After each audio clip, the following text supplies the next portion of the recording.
It's the end of the world as we know it. Welcome to the Tuesday Coffee with Jack and John. I can't think of two other people I'd rather be with in this time of complete societal meltdown. Guys, how's it going?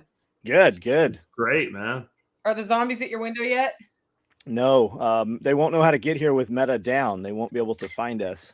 Yeah, what I've confirmed is that the reptilians have worked with the alien Greys to shut down Facebook to cover up Nikki Haley's losses for Super Tuesday in alignment with the future eclipse. That's Yes. what's going on. Clearly. There's multiple sources that confirm this. Now, all of them are in straitjackets and eating pills, but hey, multiple sources are multiple sources. That's rules journalism.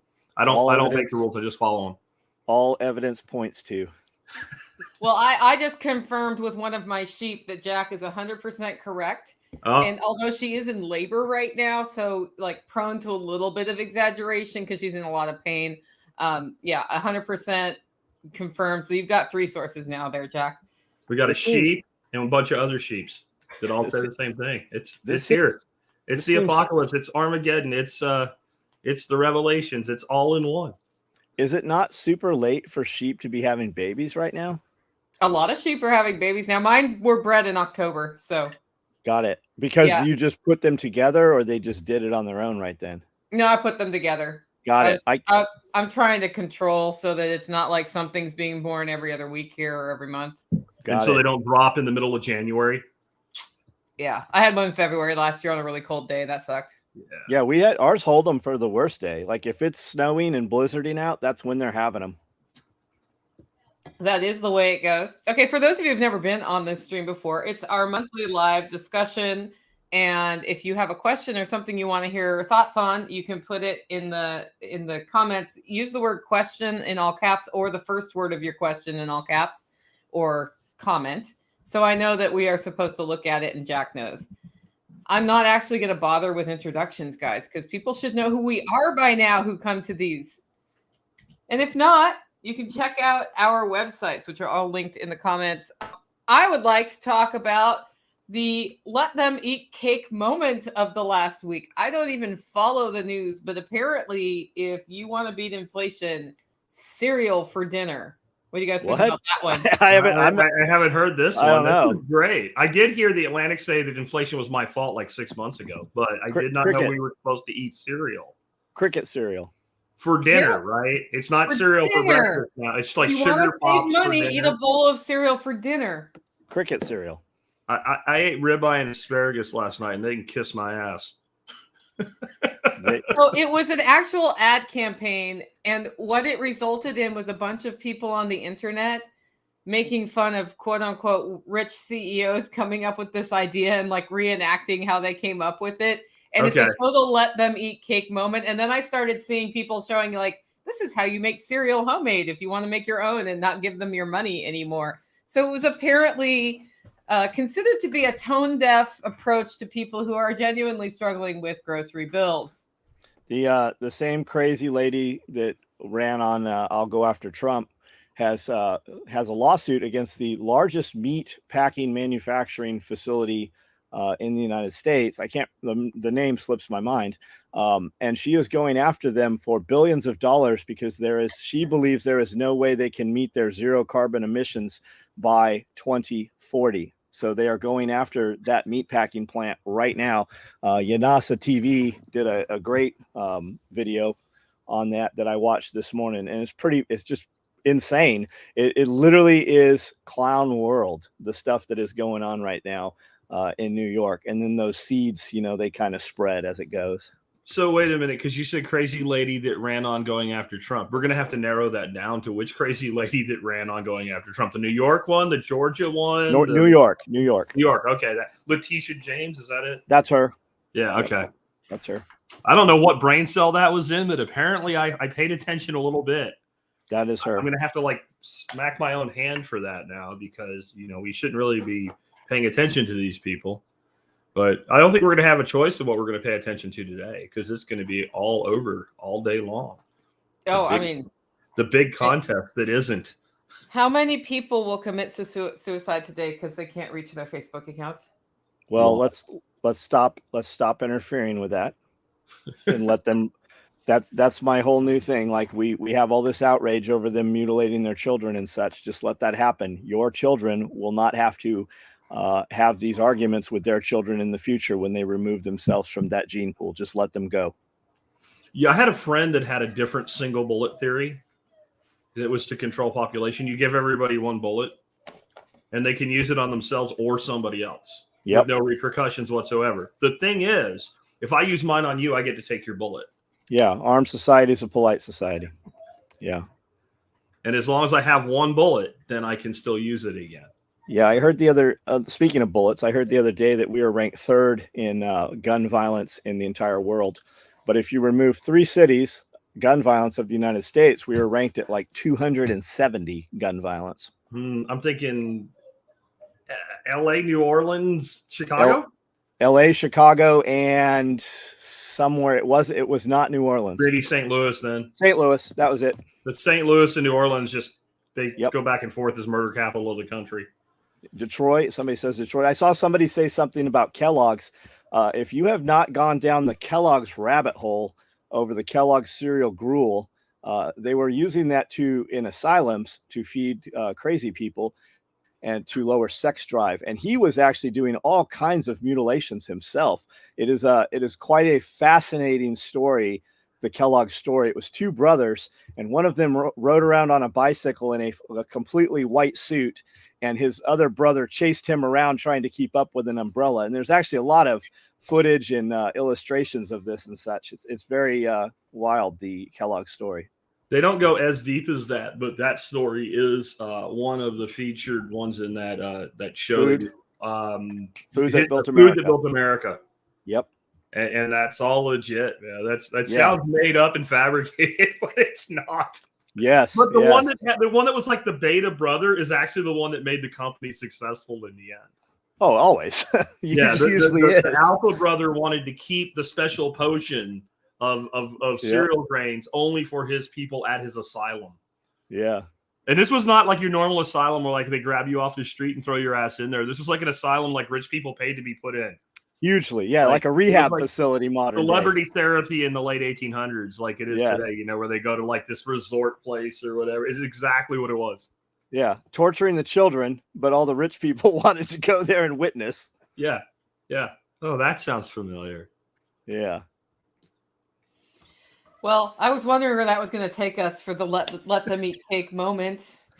We'll see how that goes. I'd like to highlight this super chat. Happy Super Tuesday from Legendary Farm Homestead. Thank you so much for that super chat. I think that went to you, Jack.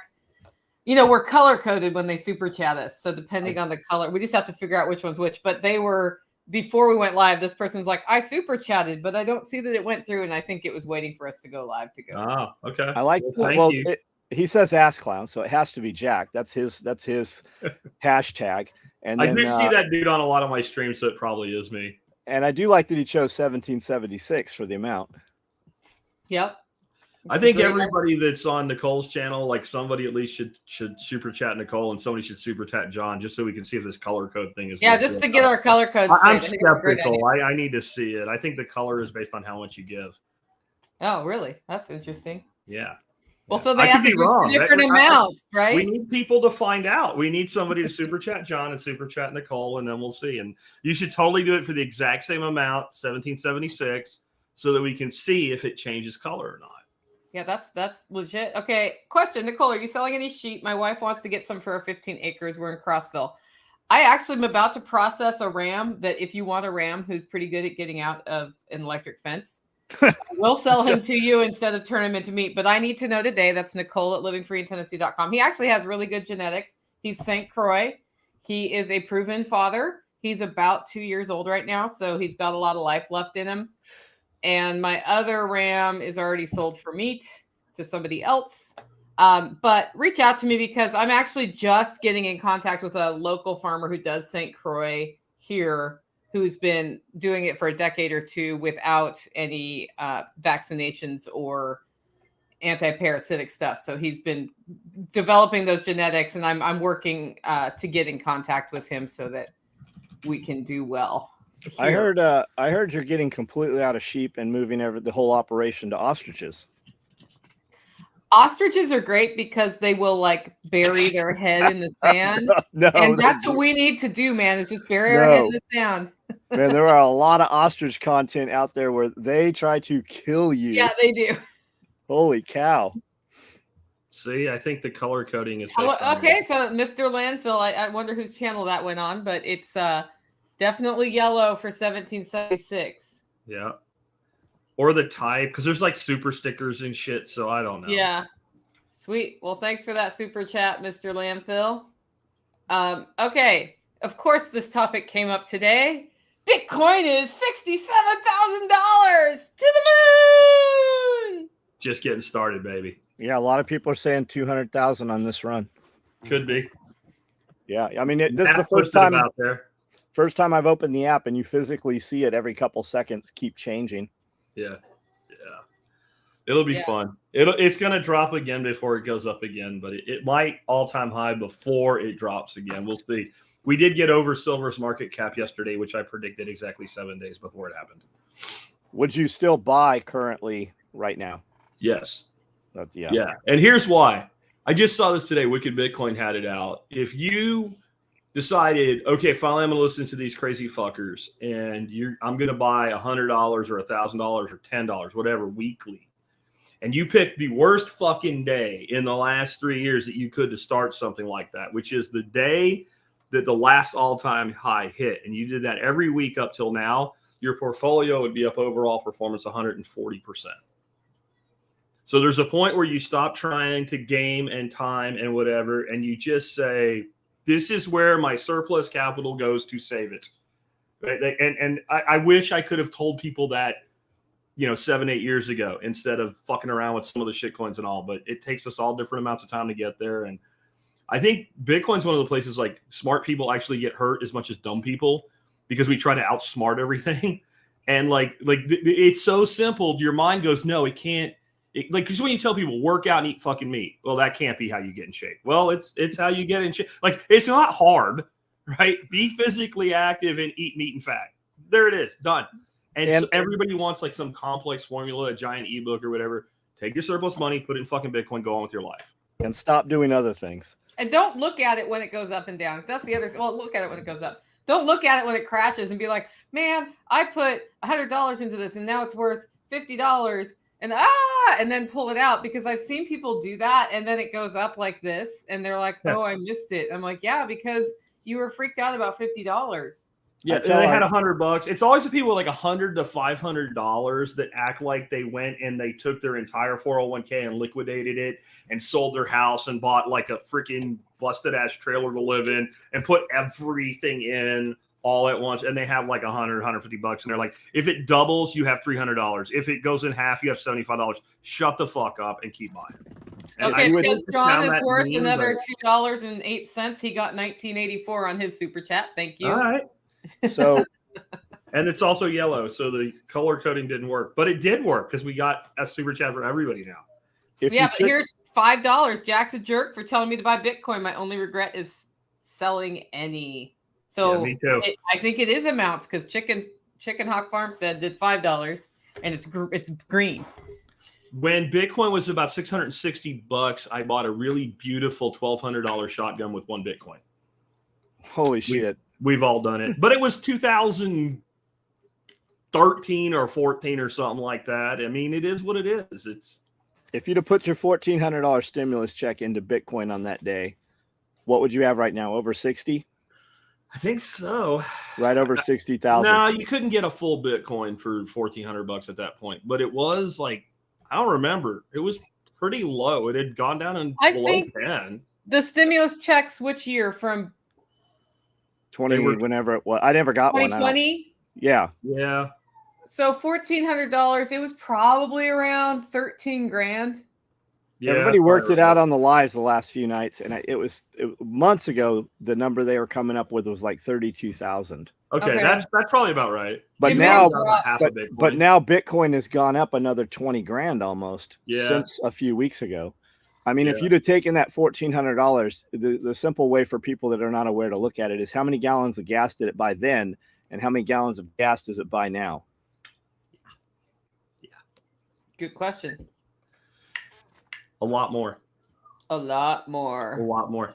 A lot more. I paid my You're rent with skeptic. Bitcoin back in 2017. Regret it, but I had to. I see. Here's how I look at that. Sometimes, so I paid off debt with half my Bitcoin in 2021, I think it was. Okay.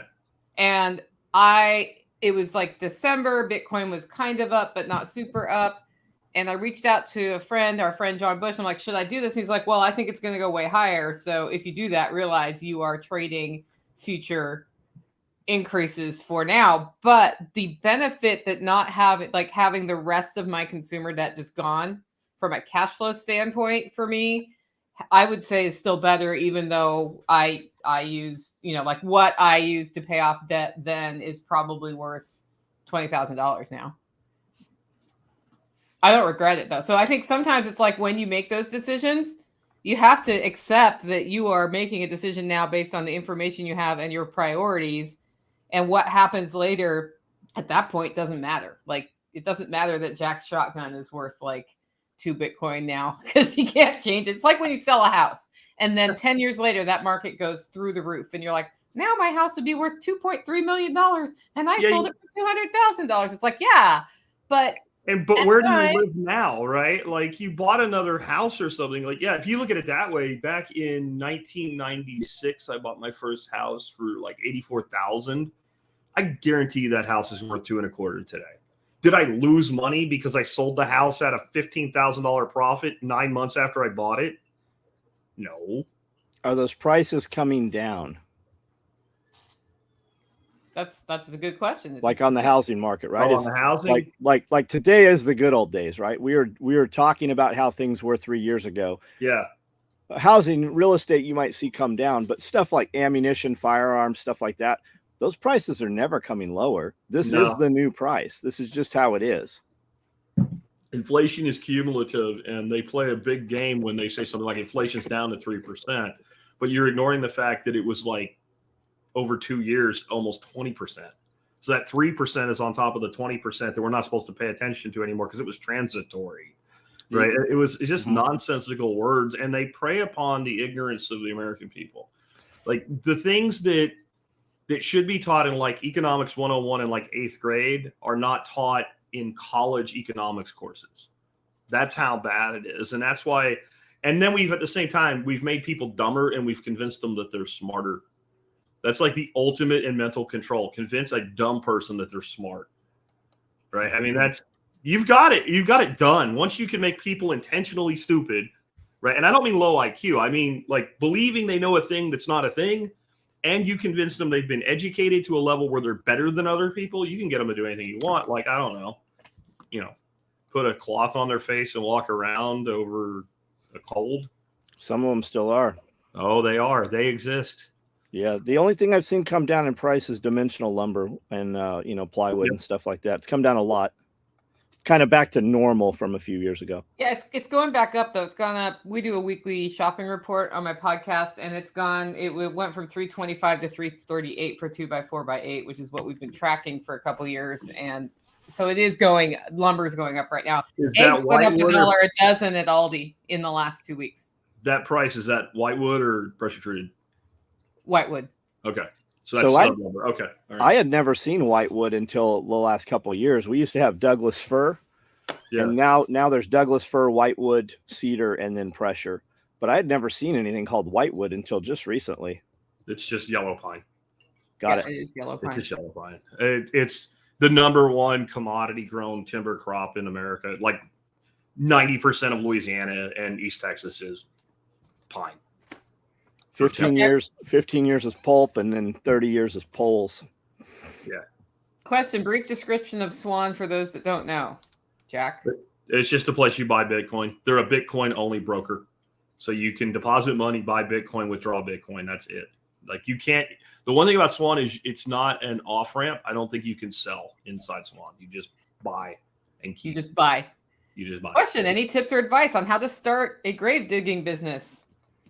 I would suspect there's all kinds of nonsense. You got to be in the club to start doing it. I would guess. I don't know that. Get a job with a funeral home and learn how to do it. Yeah, Like, learn the literally, industry. because there's all sorts of, we're taking it seriously, and that was probably a joke, but there's that funeral directors make good money.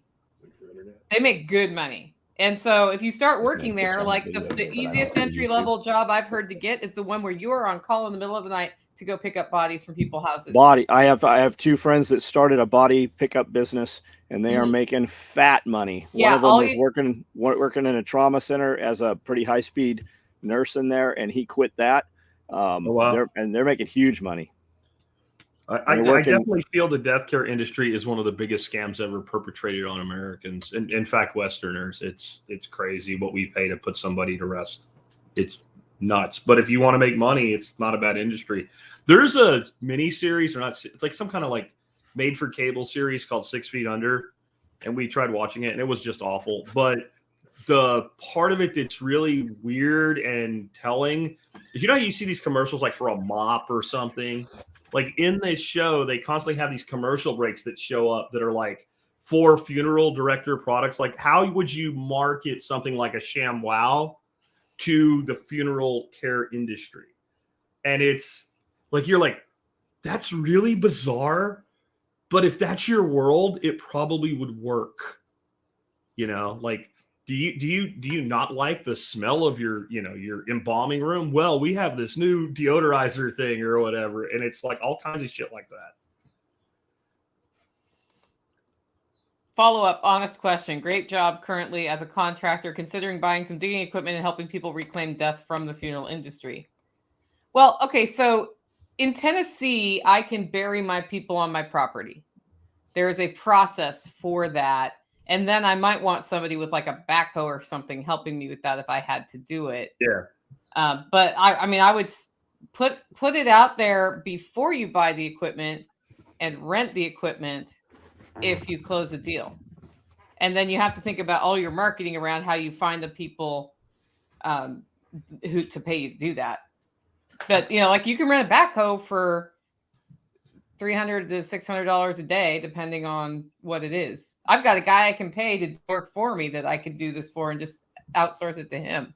So I love niches. I just don't see that as a niche. I think like if you're doing that on your own land for your own family, a hole's a hole.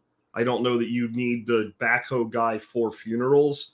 Like anybody with a backhoe or an excavator. You see what I'm saying? Like, yeah, but if you're gonna have a graveside thing and want the lowering thing, they do, that would be something I could see, like a mobile burying service that puts up the tent to keep the rain off and has the astroturf around there for people so they don't get muddy feet. Like you could actually put something together that might be a premium sort of service. I'm not sure what all of that costs. I'm like, we just had to bury a ram and we had to dig a hole big enough for a human. And we did that with shovels. By we, I mean tactical. I did not dig that hole. I'm looking for it right now and I can't find it. I had someone on the show years ago about doing natural funerals and, taking that on yourself, but I can't find it right now. I'll try to find it later and add it to the audio version of this when it goes up on my site because I just can't find it right now. You would have thought funeral would find it, but it doesn't. Yep.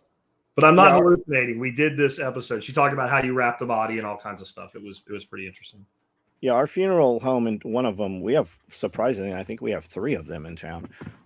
They just have a mini X on a trailer, and it sits right next to their hearse at the broke down gas station next to the funeral home. And he's got a nice excavator. I mean, business is definitely good in the funeral industry. I think that's one of the top. You have the sex industry, the religious industry, and then the death industry. And I think church is at the top of the industry. Well, no, sex probably is, but those are the 3. Consistently over entire history. Those have been the 3 top tier industries. Well, dying is something that everybody does. Yes. Right? It's 100% guaranteed you're not getting out of this alive, right? So Yep. And I'd be curious too, like, and I don't know if it's municipal or federal or state, do we have to, if you're burying a body on your own property, do you have to put it in a casket and then put it inside the concrete sarcophagus that they do in normal cemeteries? Because like, even when you go cremate a body, I think we they wanted like $7,000 when I had to have my mom cremated.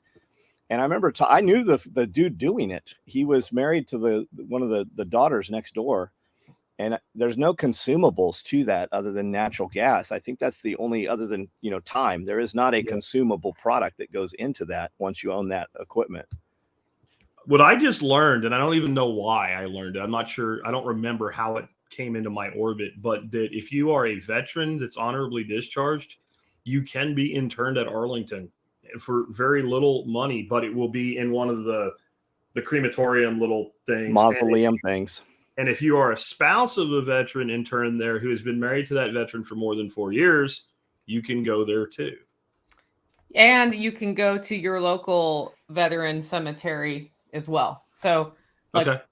I know this because I've lost a lot of family members who were veterans, and they ended up I have some in Arlington, but some who died in Oregon didn't want to go to Arlington. You'll wait like 6 months for your funeral there, by the way, for 6 months or more. And they just went to the local veterans cemetery. Gotcha. I think every state has one. I don't know if they have them in regions of states. Like in Oregon, I know the one is in Portland that my grandpa went into. From what I got out of the Arlington thing, like you would take care of the cremation yourself and have like a local ceremony or something. And then eventually they would, and if anybody wanted to go, they could go. So like it's just what happens to your ashes after the fact is what I got out of it. And I could be wrong. So my grandpa was buried in Arlington, my other grandpa, and my grandma was on ice for 8 months at the funeral home in her local one, and then they transported the body to Arlington for her interment, and she's buried on top of her husband. Yeah, that's a more traditional burial. I don't know if like the cremation versus do you get a casket spot is controlled by rank or how that works, but he was in a casket and she was in a casket. It has a lot to do with overall service. Like that's a thing of honor. That is a very high honor. There has to be something that he did at some point that rated that. Because I was always under the impression that veterans just didn't get to do that. But apparently there's a whole huge segment of the cemetery dedicated to that. I have a friend, my best friend in high school killed himself, and he was in the Navy, and they cremated him and put him in one of those things. So, yeah, that was fun. So somebody said, I had to pay a tax to get my mother-in-law's ashes. It cost me $35 to keep my word. She rides in my trunk. Yeah, and apparently it's a crime when you take the ashes and spread them around the United States or into the ocean. I think there's some nonsense about that too. Yeah, we're doing it anyway. And then if you ship it through U.S. mail, I believe that's a crime, or you have to pay a fee or something for that. Okay, we'll bring this question up because we know we're going to get it 1,400 times during this live stream. None of us can get in. It's the end of the world as we know it. It's the beginning of the zombie apocalypse, and we're just pleased to be with each other for this time. Yeah, we're all dead tomorrow. Yeah. And I bet you now, if we went out and looked, people are screeching other places about it. It's amazing how little you care when you don't use it anymore. I use it. I use it. But I mean, I have alternatives. Yeah. It's not what pays the bills for me. So I'm on Facebook. My store is down. My store is not there. I said I'm on Facebook apparently right now, but nobody can see me because nobody can get into their account. So somehow my live stream over there is working, because if it doesn't work, then it would not, like if you look at the top of the StreamYard room, right, you could see all the sources we're on, and Facebook has a big green check mark. So I guess Zuckerberg's watching us. It's too convenient. Facebook is too convenient to not use for me. In the middle of the night, I can say what I want to say. I can tag 15 people and it goes out to them. And when they wake up in the morning, I have an answer. Whereas if I have to use other apps, it's just more cumbersome when I can take that thing and share it. If I'm on Instagram and I'm sharing stuff, I can click as many people I want if it originated from Instagram. I can't with other things. It's too easy to go from YouTube to Facebook to not use, or YouTube to Facebook Messenger to not use it. Now, okay, so Disney has a whole crew that somebody said that cleans up ashes from their park. It's a huge problem for them. Now, I would say spreading ashes on private property, you might want to, I can understand, like, if I don't want your ashes on my property, I can say no, right? I would question how you would even know that. I mean, aren't you spreading them to the wind? You're not just like pouring out a pile of ash. I guess it depends on how people do it. Like, I mean, is it from a big ride? You're talking about something like that container right there. Yeah. Like that's about how much is left of a person. And I mean, I've thrown ashes all kinds of places, not necessarily people's ashes, but like it doesn't like persist for very long. It like washes into the ground, and I don't understand how that's a problem. And where is this place that there's like so many people spreading ashes that it what park is this? Is this like the park of death or like what? Why would that? I've never seen anybody spread ashes in a park. I don't understand. Now we did one time. I was in Florida at Sanibel, and Bones and Amy came up and were hanging out with us. And my wife and Nurse Amy were all freaked out. They thought it was some kind of like horror movie. Like all the people were being weird and all. It was like, I don't know, Children of the Corn. They were like the two of their minds were just making all this crap up. And what it ended up being, the whole family was there to spread ashes on the beach. And then they washed away. I don't. Yeah. Where is this place? Who is this saying this? Where? Oh, Disneyland. There's way worse shit. Disneyland. I can see how that could happen. There's way worse stuff. It's probably on the ground everywhere at Disneyland. What kind of sick, demented person would want their ashes spread at Disneyland? I could see it, man. There are people whose entire life is Disneyland. I could imagine. I can see it. Wow. Okay. Do you know you used to be able to shoot rifles at Disneyland? They had real fishing one? at Disney. Yeah, real rifles. They had 22 ranges at Disneyland. Okay. The Modern Miracles of Eugenics was a display at Disneyland. Modern Chemicals, sponsored by Monsanto, was a thing at Disneyland. They had a bikini thing at Disneyland. Like there's a pretty awesome YouTube channel called Defunct Land, and he talks about all the past amusement parks and just how crazy some of it was compared to today. Huh. Yeah. Okay, wow. So this question I can't respond to because I don't have enough information. Okay. Do you guys have more information than I do?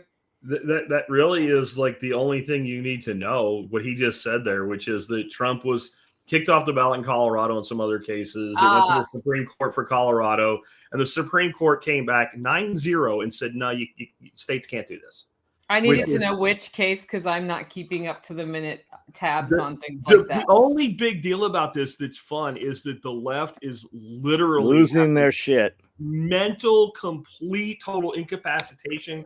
Keith Olbermann's peeing on himself or some shit. Like it is comical to a level that makes you want the Orange Man to win in November, because what will that do? Right? You know, like, and people say, well, they're gonna riot. Come on, bitches.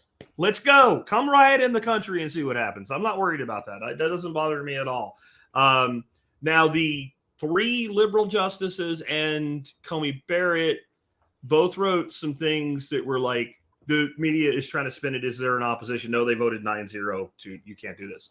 But the scope of the decision, they basically said the only people that can do this are the legislature, because Article 5 of the 14th Amendment says the power rests with the legislature. It's kind of like the Second Amendment. It's really, really, really, really clear, unless you don't want it to be. And so what the 4 justices said is that the Supreme Court should not have issued that opinion because they weren't asked that question. Right. But if you're going to say this doesn't work, then you have to say why it doesn't work. Right. What is the justification for saying? So what they're saying is the Supreme Court should just came out and say Colorado can't do that with no explanation, which I don't think that works there. The Article 5 of I'm a constitutional person. Right. So the Article 5 of the 14th Amendment says the power rests with the legislature, period. Like it's a very short one sentence. Okay. Cool. I want to point out, because there's still some scuttlebutt in the comments about social media, that Radio Made Easy said buy Radios, the original social network, and he will be speaking at Self-Reliance Festival on April 6th and 7th about developing your off-grid communication plan so you know what to do, and he's right there to provide you with things you can buy to get set up to be able to communicate with people. So selfreliancefestival.com, worth the price of admission just for that. We've got both a power off-grid planning session and a comms off-grid planning session. And radiomadeeasy.com is also where you can get him right now. Not only that, I am hosting him for a 2-day class immediately after SRF. So you want to come in and learn how to use this stuff. He does it without the gatekeeping. No sad hams. No, oh my God, you have to have a license. He's going to teach you everything, and you're going to actually use this stuff in motion. You're going to see the real capabilities at distance from point A to point B. How many of us have Baofeng radios, for instance, that you can buy for $38, and we have 2 of them, but they don't talk to each other. You're going to go through, you're going to program all your stuff, and you're going to know the insides and outs of this. And it's going to take you about 8 hours a day for 2 days. And we're all going to hang out. We're going to be here on the property. So if you want to attend that, make sure you come out to that. Will those radio classes be available for the online tickets? Okay, so I am posting a link today that leads you to Evan's class registration, I think, because I think he sent that to me. Evan, if you haven't sent that to me, send it to me. But I think you can get them at radiomadeeasy.com right now for that 2-day class. Online? Online. Okay. I'm pretty sure. I mean, I don't think Radio Made Easy is doing an online class. No, he's selling the tickets online. Correct. Oh, you Correct. mean if you get the digital pass? Well, no, we are not live streaming that class. It's not a really good. That's what I was saying. I didn't think so. It's not something about learning how to use radios hands on. You want to do it hands on. You want to come in and do it hands on, make mistakes, see what happens, see how you get past those things. It's kind of like learning how to shoot a gun online. That's a good example. That's a really good example. Right? Like you can learn some things for sure, but like go take an actual class. Go get fighting pistol under your belt or fighting rifle at TAC Response or something, because you don't want to mess that up. Well, if you need radio communications, you don't want to mess that up. And if you haven't learned online yet, you're probably not going to learn that online. Yep. I live in a bowl. No radio gets out unless I go to the top of the mountain. Then you need to put something at the top of that mountain. That's actually the solution. Where I live in a teacup. It's the same thing here. That also can be good. I mean, there's stubby antennas to limit the distance so that when you are just intercommunications, other people do not hear you. Yep. This question here about the Mega Pass, which got changed somewhere. Here it is. I just hit the wrong one. Jose, the Mega Pass is being done differently this time because there are multiple class options before Self-Reliance Festival. So putting a weird variable project online was going to be strange. So the Mega Pass, we're announcing it this week. If you buy a pre-event workshop, the Self-Reliance Festival tickets, and a post-event workshop, and you can do either the Wild Edible Walk by Carrie, or if you buy Evan's class, I will just verify with him you bought his class. I'm going to have you email me, and then you get the digital passes included for free if you do those 3 things. So if you know you want to go to multiple things, grab your tickets, and if one of those things is Evan's class, then let me know about that, and we'll get you set up with a free digital pass, which gets you access to all the recordings. And we'll also toss in a T-shirt in the sizes that we have on site. These are the T-shirts right there. That's actually going out this week in the email, which goes out today. So, okay. Back to so people are interested in Bitcoin today, but let's talk about seeds, because last time we did this, all we did was talk about growing food. It was really fun. In your seeding video, you talked, Jack, about iron zinc, but didn't say what you used. Thanks. Let's tell them why you talked about that, and then tell them what it is. I think he's speaking, and then there's a link right there. You can go to my site and type in zinc or iron, and you'll find it. Just don't get the one for people, get the one for plants. I said that as an aside. You probably aren't going to need iron, zinc, or calcium, magnesium with seed starting if you're using good starting medium. But your primary nutritional deficiencies in plants that are common are going to be iron or zinc or calcium and magnesium. And a chelated form of that will get straight into the plant. So I recommend something for both of those if you notice things like chlorosis forming around the plant. And the reason I do that is simply because most people are not going to be able to look at a plant that's nutritionally unhealthy and figure out which one it is. The chlorosis will start from different points on a leaf or whatever. But 95% of the time, assuming you have a decent fertility program, it's one of those 4. and each one of them requires a partner. So if you have lots of calcium but insufficient magnesium, the plant will be deficient in both. And if you have lots of iron but no zinc, the plant will be deficient in both, and the other way around. Just like humans, we need both of those things to uptake the other one. So I recommend those, because if your plants look like shit and everything else is okay, that will probably fix it. So I wouldn't get in a wad about it. The reason I say it's an aside is, again, I've never used either in seed starting. I must have set it as like a more forward-looking thing, I guess. Yeah, I'm not sure what it would do in seed starting, because what nutrient are they grabbing the second that root comes out? They're like starting to establish their relationship with the network. Biology. The first Biology. thing that first thing that plant wants is a fungal association. That is the most important thing. And if you don't have a good fungal-based compost in your mix, then I recommend Dynamyco is the brand I recommend. I'll find that in a second, throw it in the chat, which is a mycorrhizal fungi inoculum. And that will do more for you than iron or zinc ever will in a seed starting situation. I'll grab that right now while y'all chat. Yeah, and I'll tell you something I do along that lines, Jack, is for the rapid rooter plugs for the things I'm putting in a water-based system. Yep. I actually, when I'm doing seedlings, because I do them straight in there, I sprinkle the compost over them. Okay, that absolutely. Because that way it's like, okay, at least they get that the opportunity to establish fungal relationships when they germinate. So having finally gotten off my butt and started the seedling process yesterday, that is what I was doing. And then our compost has like garden soil in it when we make just to sort of make them all one thing. I don't know. That's what we do anyway. So this is the product I recommend for mycorrhizal inoculum. You can find it on my site. And if you read the instructions, it sounds very expensive, but realize that the industry that uses this stuff the most is the cannabis industry. And adding like $1 to the cost of a plant to those people it's like you adding a penny to the cost of a steak. You just don't care. So it's a living thing. So I use like per start, I use like a pinch of it. So one bag of that stuff, which is about $30, will last me a full season.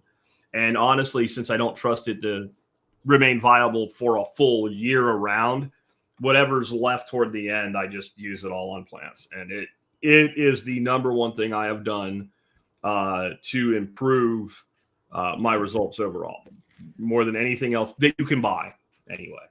How long does that bag stay good for? Could we use it years from opening it? Yeah, no, that's what I'm saying. They say 1 year. You know, it is encapsulated. Like if you look at the granules, it looks like when you take a time release capsule and it's got the little balls inside it. So it does have some protection, but it's, you know, it's fungal spores. I would imagine a year later, it'll still work. It just will probably, just like a drug, start to decline in efficacy across time. So I pretty much buy one a year. All right. And, you know, that's my favorite brand right now. I don't care what you use, though. When I look at the quantity and the quality to the price value ratio, that's the one that I selected. Sounds good. Okay. It sounds to me like Legendary Farm needs to come to Self-Reliance Festival, April 6th and 7th, and talk to us about all of these things, because we connect people from near you in Crossville coming. We have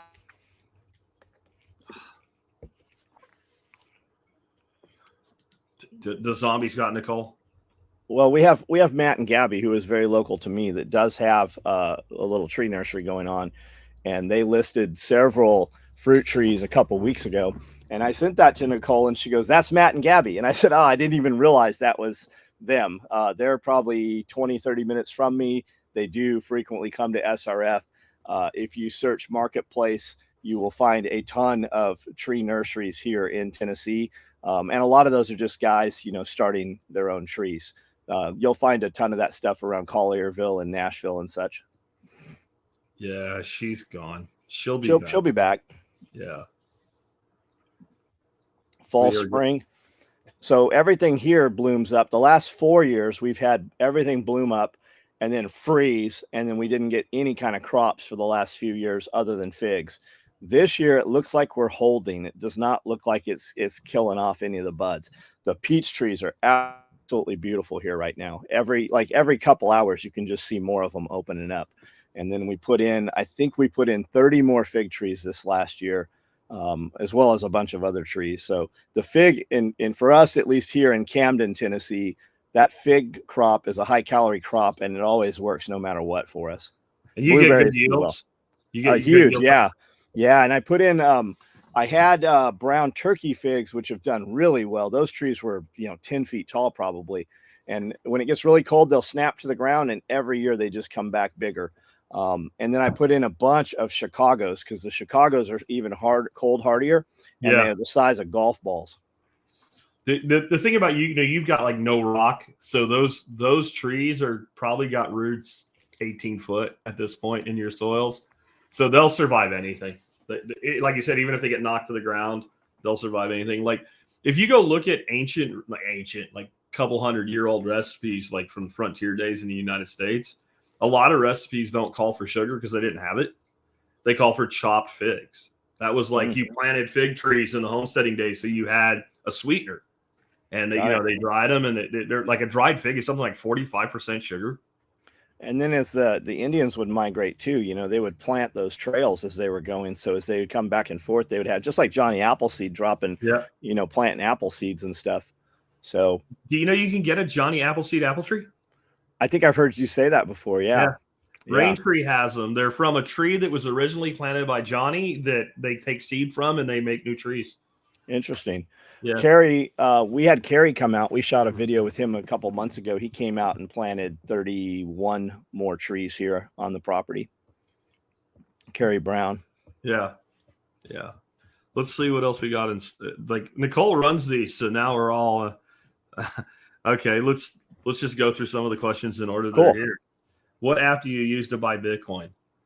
This is one of those answers where I say, like, all my tools for buying Bitcoin are at the bitcoinbreakout.com/tools, but I really don't care who you buy Bitcoin from. And if I sound terse, it's because I've answered this question for 11 years. It doesn't matter. It doesn't matter. And if you get 5 more sats or 5 less sats because this one has a different spread, I don't care. Buy it, withdraw it, and it doesn't matter. John, what do you use?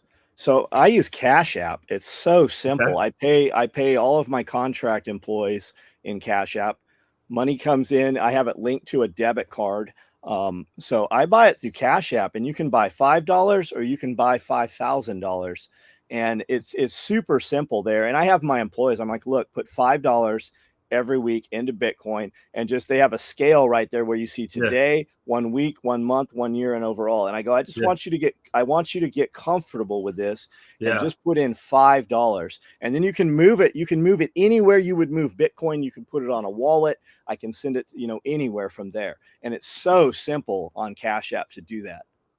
I buy mostly with Swan and Strike, but I don't care where people buy. This is like one of these things, like, I see this as a little bit of a toolbox fallacy, not completely, because it is scary. I mean, the first time you buy it, like, you're like, I'm going to do something wrong or whatever. But the same person that goes out and throws $200 on a dinner at a restaurant will worry about $50 worth of Bitcoin like it's their life savings or something. Just go buy it, get a wallet, copy an address, and do a withdrawal. And over time, you're probably going to figure out, like right now with the way fees are, that you probably want to accumulate some on your brokerage and do a larger withdrawal. But again, if it's $50 your first time, just buy it and withdraw it. Strike is great. Learn about Lightning and everything else. But I mean, Strike is super easy. And Swan, if you have, what I like about Swan is they have great customer service. I don't want to be anybody's technical assistant in this. I do not help you figure out your wallet. I do not walk you through. John Bush does that. God bless him for it. I can't be that for you. I have other things to do.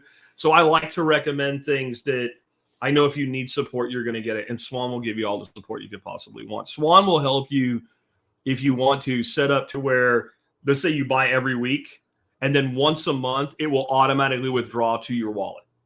And you won't have to do anything. Like, you could set up direct deposit or a scheduled bank transfer.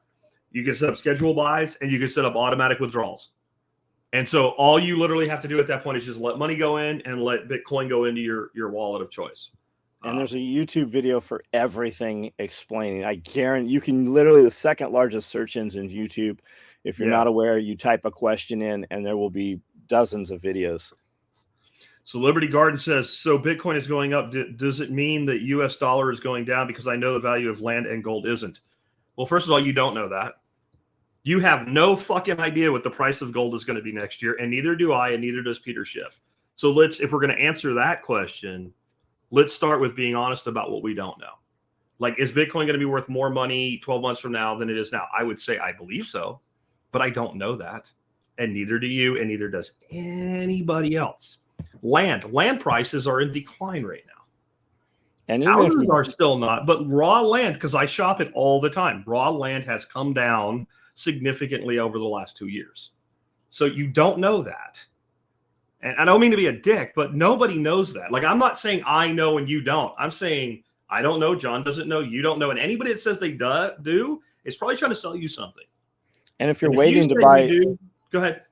If you're waiting to buy land a couple of years, you're going to be a couple of years behind. Yeah. Like, yeah, you might get it cheaper, but even if you bought land right now and improved it, like, you could refinance it, or you could, add a structure, and then there's a ton of stuff you can do. But most dudes waiting for a better market or something, they're not going to do shit when there's a better market anyways. Well, what if there's a better market, but interest rates are double? Yeah. And you don't have cash. Even if you owner finance shit, you're going to pay twice as much. But could you owner finance raw land? Could you not afford to make a payment of $1,000 a month?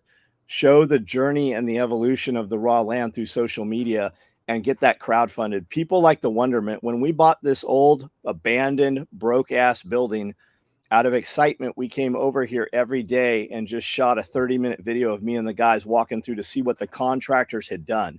Yeah. And we had thousands of people every night watching that and interacting on that video. And Amanda, she named it a couple months ago. I said, man, I'm just kind of bored. I want to buy a giant factory, like a huge factory. And people are like, what are you going to do with it? I go, I don't know. She goes, it's the wonderment. It's just the wonderment of it. I want an enormous, I follow this guy called Cold War Mercantile, and the city gave him, for $1, they gave him an old Buster Brown shoe factory. And it's enormous. And he just shows the evolution, like he was cutting some of the fire suppression, the cast iron out and recycling it to buy glass to fix the windows. And he just kind of just talks for 30 minutes or an hour inside. And it's like exploring the building as he walks around. And I can't stop watching him. And people are crowdfunding it and they buy his stuff. And it's like, it's viable. It's just people like to watch other people do what they won't themselves take the risk to do. Yeah. I'm trying to help this person, and they've put like one of these annoying fucking hover things that I can't close. So I'm not going too heavily right now, but Better Together Homestead, they're right out of our community. Like they came here to one of our workshops, I think about 8 years ago, the first time, and got the bug that they're going to make something happen. They ended up buying some raw land north of Houston. They've built a beautiful house. I think they've pretty much paid for everything out of pocket, and much of it, was covered by the income that they've made off of their journey. And they've set up a Facebook group that you can't see right now because Facebook's down, but it's Shed to House. Yep. And it's got hundreds of thousands of people. Huge movement every day. Huge. Look at Nicole. She's back. Nicole's back. Do I have bad? I mean, I don't have a mic here. I just went next door to get on Starlink. It works. It sounds like it's raining. We're good. We got you. Yeah. Cool. Sorry. Both my Wi-Fi and my home internet is now out. So that's why we have Starlink in the holler neighbors. That's what I'm on right now, Starlink. Yep. So I'm going to blame mine on the giant thunderstorm that just came through. It probably is why. Yeah. But we were talking about like getting what you want by acting now instead of waiting. And I was bringing, these folks here, Nicole, you've met them right here, haven't you? Yep.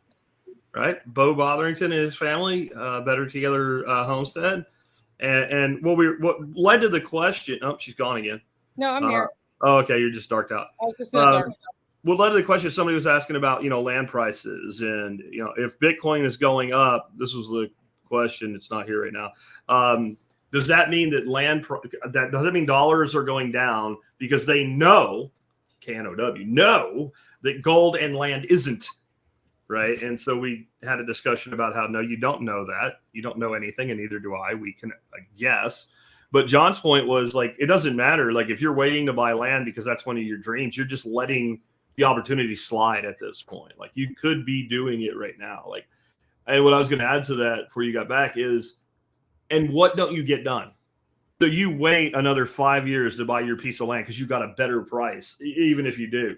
What could you have done in that 5 years? How much of that dash did you burn? Like, I don't know if you know this, all of you out there, you're all dying. You're all terminally ill. We kind of talked about with the death industry thing. You're all dying.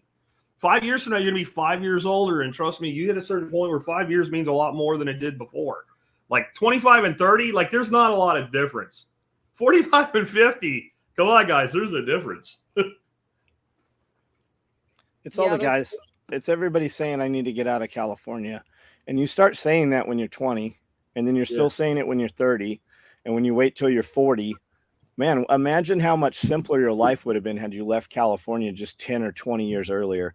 We have a client, and he's like, as soon as he's got a couple more weeks or something, and he's leaving at age 60. And he's in California. I mean, it'll be great for him. But I mean, just imagine how much faster you can move outside of California. Well, I mean, here's how I look at that. When I was not quite 21. I had just gotten out of the Army, and I decided I wanted to move to Texas, and I lived in Pennsylvania. I took all my shit, I threw it in my car, and I drove to Texas.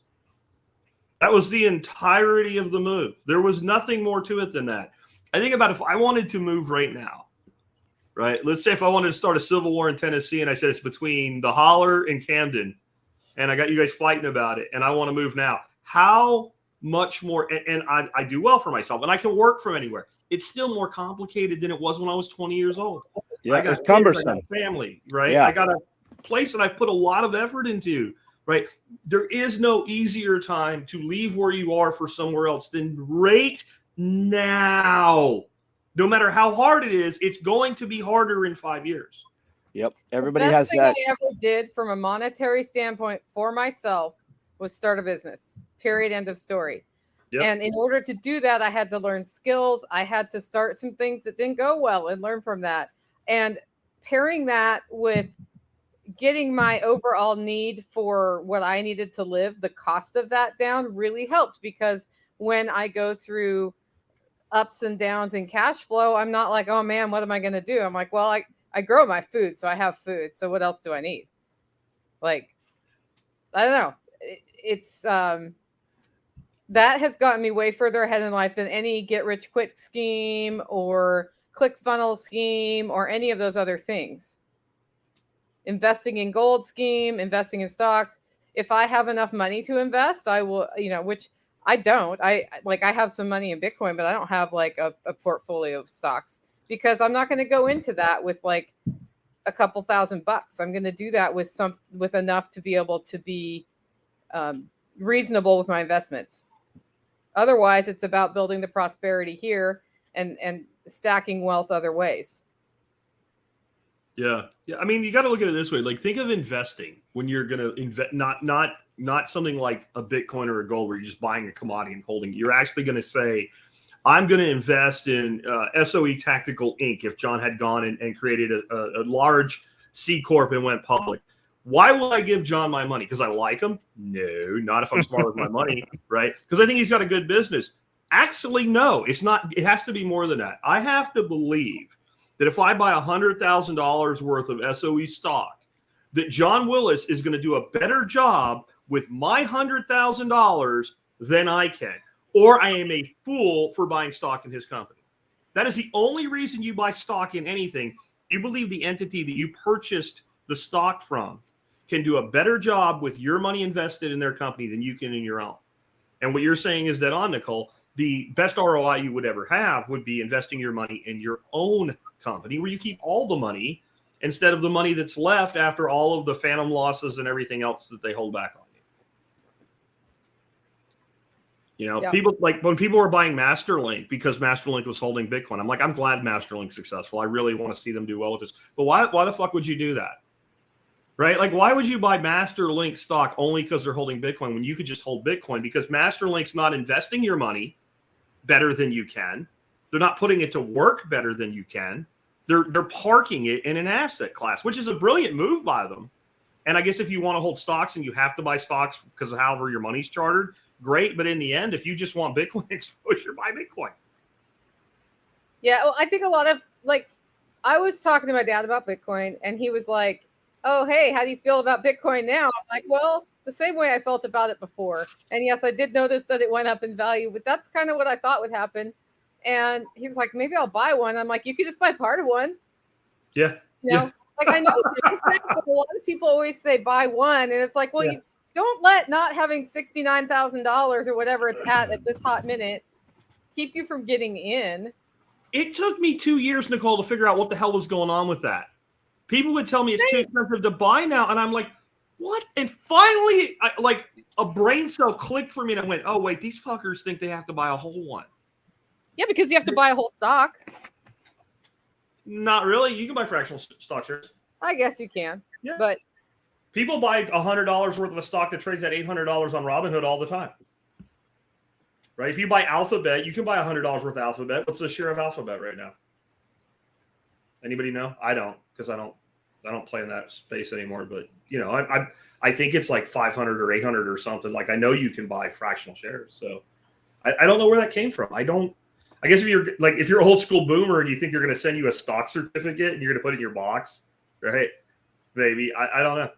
Well, they didn't care enough to find out. It's just they want to be involved in the conversation with no execution. Bread into okay. All right, what else we got? Is Nicole locked again? It looks like maybe. Nicole is locked again. Anyway, I got new birds. What'd you get? Jersey Giants. Awesome. Yeah, I got Jersey Giants because I need big, fat, lazy chickens that can't get on my porch. Oh, yeah. I have 60 chicks, all Tractor Supply. I just walk in and I'll take everything you have that lays eggs. And I have them in a brooder. I've got another 50 about to come out of a tractor and into a pen where they'll actually grow up. They're starting to lay eggs right now. Do you get them like on a special deal when you do that? Because I've literally had them tell me I can have all of them for $1 if I'll take them all. I never asked. They start flying out of the stock tanks. They're like just like, I'll give them all to you for $1 a piece or whatever. Yeah, I never ask them for a discount. I just buy them all. And I said, hey, it seems like you have them a little early this year. He said, no, this is when we normally get them, but we're going to actually carry them through the entire year now. Yeah. So the place I get mine, the Tractor Supply near me, there was like a line of like 30 people waiting to pay and one person working. Yep. I went to the cage and started getting chickens out and marking the boxes and handing them to people and shit. there's this Tractor Supply in a one of the bigger cities next to us, and you'll walk in there and there'll only be one person. There'll be shit just everywhere in there that hasn't been unpacked. Stuff will be in the trailers still out in the semi trucks, and then others are fully staffed. We'll walk into some places, I'm like, man, you guys are really staffed well, and then other places just have nobody still. Yeah. Yeah, the one here, like I don't know how they're in business. There's a giant Atwoods, which is like Tractor Supply on steroids. It's like a Costco Tractor Supply. Like it's everything. It's boots and cowboy hats and guns and ammo and everything. And they're doing something right when it comes to hiring. Like if you ask somebody something, they either know or they know they don't know, and they know who will know. Tractor Supply, if I was a dishonest man, I could probably go down there every Tuesday afternoon, load my pickup truck with shit and just come home with it.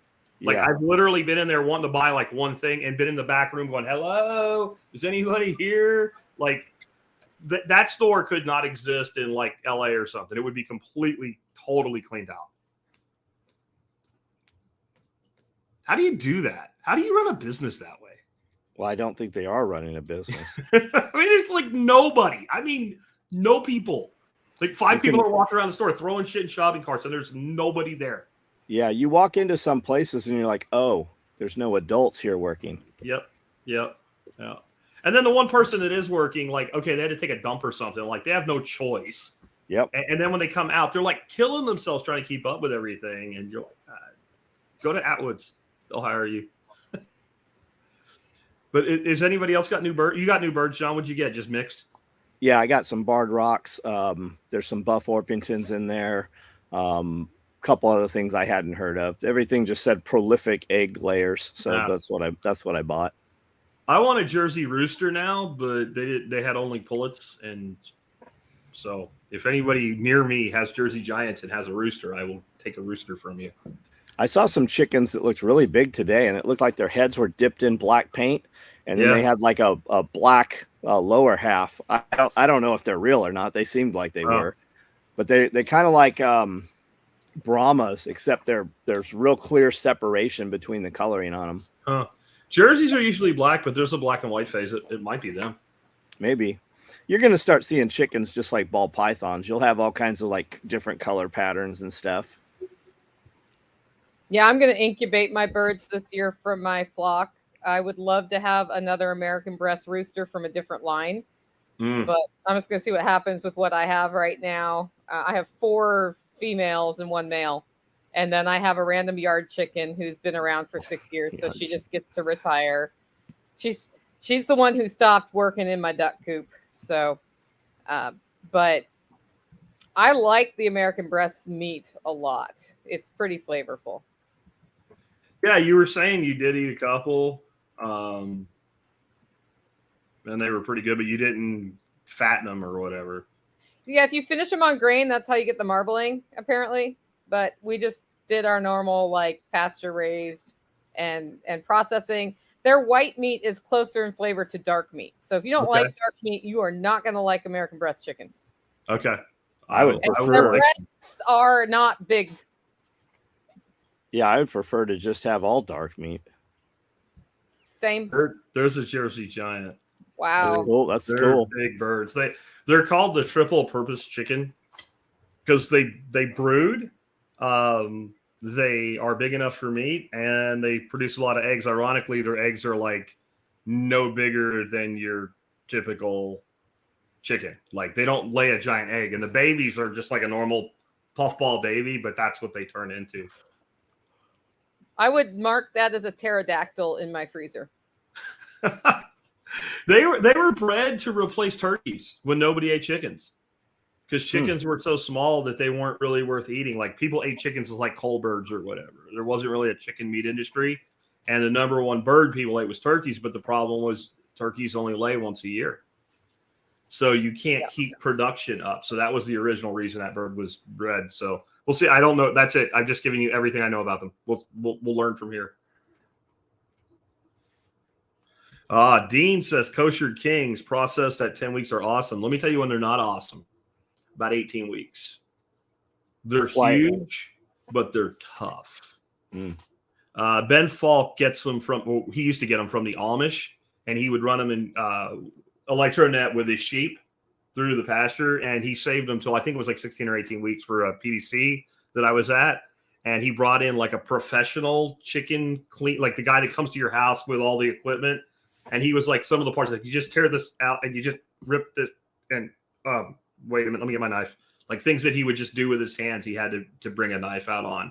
And they had plenty of meat and they tasted delicious. But Ben just said to get them to that size, they were just too tough. So he went back to Cornish cross for his meat. Cornish cross is so simple, man. It's just so easy.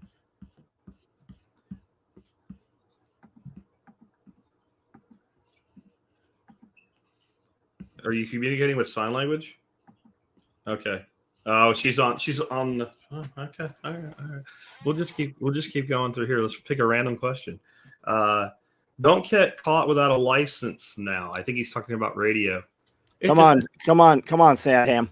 When's the last time somebody was prosecuted? You'll see prosecutions from FCC for stepping on radio stations, right? For high output, like pirate radio station kind of stuff. Yeah. And they came in and told the dude, hey, knock it off. And he did it again, even with more power. And they said, hey, knock it off. And finally they hit him with a real fine, and he continued to do it. Like find a dude with just an HT keying up You're not going to now without your license. You're not going to go through those repeaters and stuff. Yeah. But nobody's coming. You'll get some dude that comes over because it's fun for him to DX you and chase you down. Yeah. But that's the extent of it. Yeah. It's not everybody worries too much about everything. I think. I mean, that's my thing. I think we did the fruit tree one, I think, already. Yeah, so Matt Hundley has one. That's what I was talking about. Crossville, but that's what I was saying. Just come to Self-Reliance Festival, man. You'll start connecting with people. I got 3,000 pounds of coffee that was supposed to be delivered last Thursday, and they never told me they weren't coming. So they finally arrived now in the middle of this live stream. So that's what I was calling about. Like in half an hour, I have to go meet the coffee guy. Can you say your business has made it when you need a forklift instead of giving a few packages to UPS? I don't know. Are you making a profit? So my goal was I wanted UPS to bring me an entire truck, and they did. And then I wanted UPS to bring me a truck and a trailer, and they did. And then I wanted a semi truck. Now I want a train. Or hey, they're taking all of that road easement from you. They might as well put a track in there, right? I want my own spur, or I want a barge to pull up. You know, I just had a flashback of what's that Christmas movie, Santa Claus with Tim Allen, when the guy drops off the Santa list and there's like 80 freaking FedEx vans leaving. That's going to be John's place. It'll be awesome. I got an idea. If you can get that level of shipping, then what you can do is put in a hub for them and lease it to them. Yeah. Yeah, and then make more money. That's a great idea. Yeah. Function stacking. There's dudes making money if they have a lot. There's guys making money on having rider trucks, and U-Haul stuff. Guys make money on that stuff.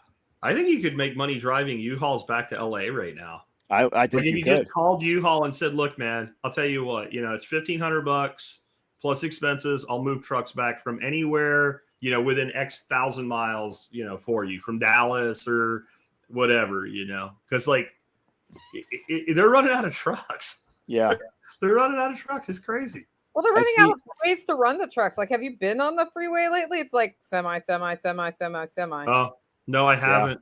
I don't and you'll get between those semi trucks for 20 miles, and they're both just neck and neck. They don't move over. It's pretty wild. Somebody said hatch your own. Just sold a 1-year-old rooster for $15. I have a dozen enormous, super healthy roosters. I've got Brahmas, Barred Rocks, and Astrolorps, and I've literally put them up to give them away. And I get 1,000 questions, and nobody comes and gets those things. Yeah, most people don't want roosters; they want layers. We did when we went. We had like 75 chickens at one time, and when we got rid of them, we were selling 1.5-year-old pullets for $30. And this is pre-COVID. This is before everybody got into it. I think there is a business in here's the other thing that I've learned with this though. It's stupid. It doesn't make any sense. But nobody wants barnyard mix. People want breeds, right? So, but I think there is a business in like producing like Sussex or Rhode Island Reds or whatever, something that's big enough that you can eat the roosters. So, because you're not going to get rid of them all, and tractoring them to like 8 to 12 weeks and selling them for more than you could sell meat birds for. Because you will get for a grown out halfway to laying pullet right now, $25 to $30. Every time I see somebody asking about the food bank, I'm like, I have chicken and dumplings. You just have to come pick them up. They're right here. But you probably get all sorts of awesome internet hate for that, don't you? Oh, the craziest. Like, you're in the middle of nowhere. I would think that somebody knows how to process a chicken. Yeah, and cook with it. And if you don't, that's a skill that can help rise you out of poverty because you can stretch a chicken for multiple meals. I didn't have any clue. Like the first one we killed, I always thought you cut its head off with an axe, right? Because that's what you always heard from grandma. So we had a bunch of chickens and one started crowing. So I shot him with a pellet rifle. And the next morning, another one was crowing. So I shot it with a pellet rifle and we were just throwing them over the fence. So the third one, my daughter's like, hey, I got this thing. What do you want? I go whack its head off with a hatchet. And I didn't think she'd do it. And she did. So I come home and we've got this headless chicken.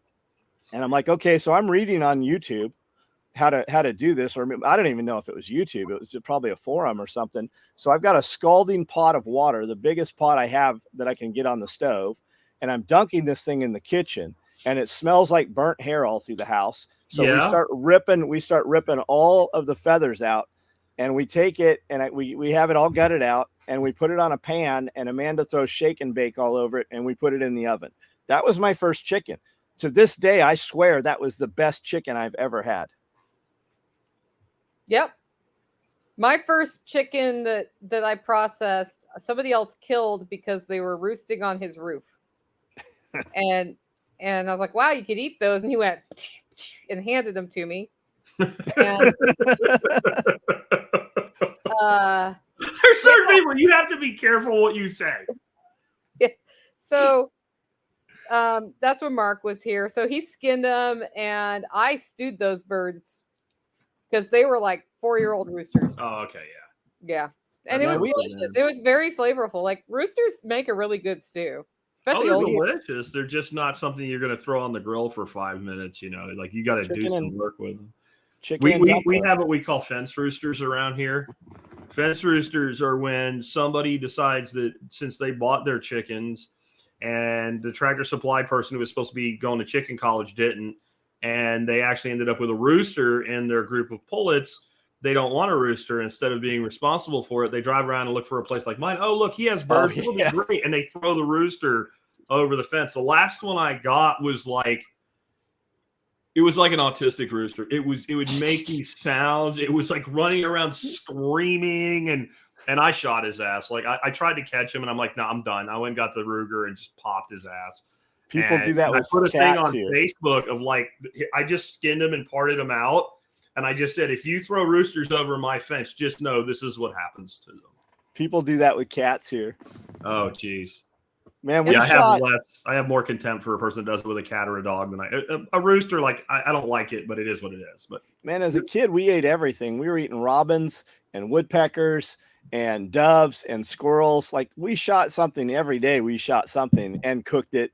We would just put it on a pan with some Pam cooking spray and some salt and pepper. We ate everything, man. Grackles are better than you'd think they'd be. They're not great, but they're not bad.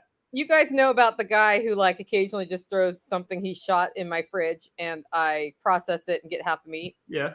That dude went to an auction and he got a bantam rooster at this auction that looked, he had like a scrawny skin neck, but he had feathers on. He looked terrible, and brings it to me because he doesn't take care of roosters or chickens, but he thought I'd like it. He got it cheap at auction.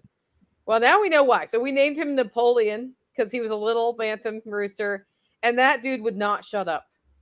All he did was have his Napoleon complex in my yard. So I gave him to somebody else, and she was like, yeah, I finally shot that guy because she would not shut up ever. He just stood outside and crowed day and night, no matter what you did.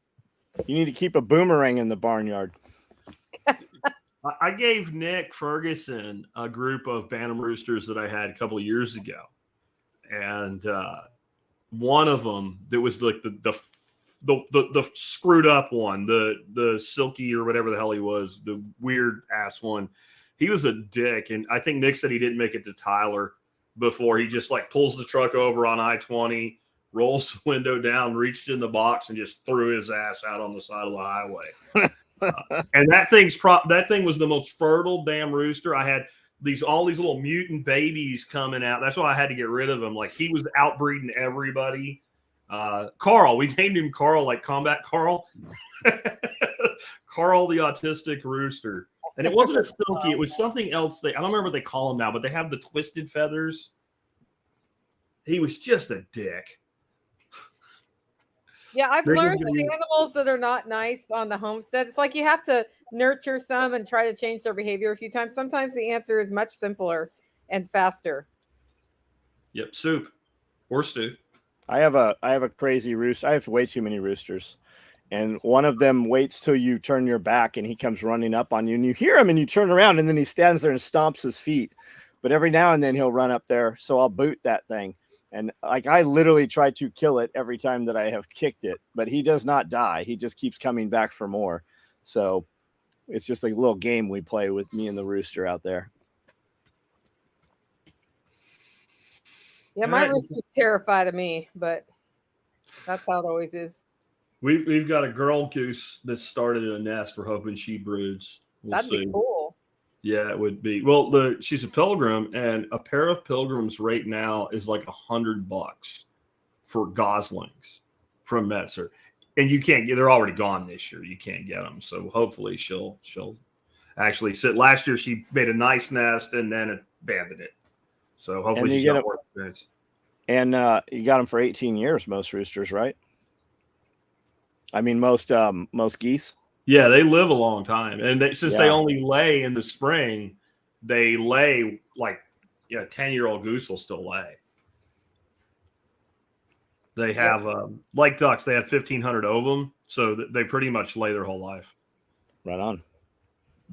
Yeah, our ducks finally started laying again. We had to put them in duck jail because they were tossing eggs all over the yard. So we closed them in like a yard and their coop for 4 days, and now they stay in that yard till about 11 in the morning before they get access to the property. But yeah, we're letting them out 9 o'clock now. Usually they're out at like 6. Right now, if you let them out too early, they're making Easter eggs everywhere. Yeah, and then you're like, do I eat this one? Do I not eat this one? Our runners are the ones that tend to like pick a place and make a nest. The problem is, since they do that somewhere on property, they end up getting picked off by something at night. So and you try to move them and then they go off brood. So I don't know what to do about that. Except like you said, duck jail. Duck jail. That's the only way. But the problem with duck jail when you have geese is when geese get broody, they start beating the shit out of other birds if they can't get away from each other, right? So if you got to make goose you got to like let the geese out and keep the ducks in jail. Yeah, or have a really big jail. A really big no. No. Goose range is maybe it's like a 1 acre jail, maybe, but like a typical jail, like they are. There's 2 things they hate: other birds when they're brooding, well, strangers, and sapling trees. It's a weird thing. Like a tree can be there forever and they're fine with it. You put a new young tree in, and they see it, and it's like, who the fuck put that there? And they start attacking it, and they'll bite it until they destroy the cambium on it and they kill it. So if you have geese, you need tree protection for your young tree. And it's weird too. Like they are selective in their rage. Like you plant 10 trees and they hate 5 of them. And the other 5, they're just fine with like, this motherfucker put this tree in the wrong place and I'm going to kill it. Can you keep a lot of geese together, or are they just mean to like ducks or something? Yeah. And they don't give a shit about the ducks except when they're broody. Got it. The rest of the year, they don't care. I mean, last year I had to save a rowan drake. My granddaughter came and got me, and by the time I got outside, my wife thought he was dead. And we just had one of our huge ganders just beating the shit out of this duck. But he tried to mate with one of the females. So that was like, nope, not going to happen. But he never did that again. No.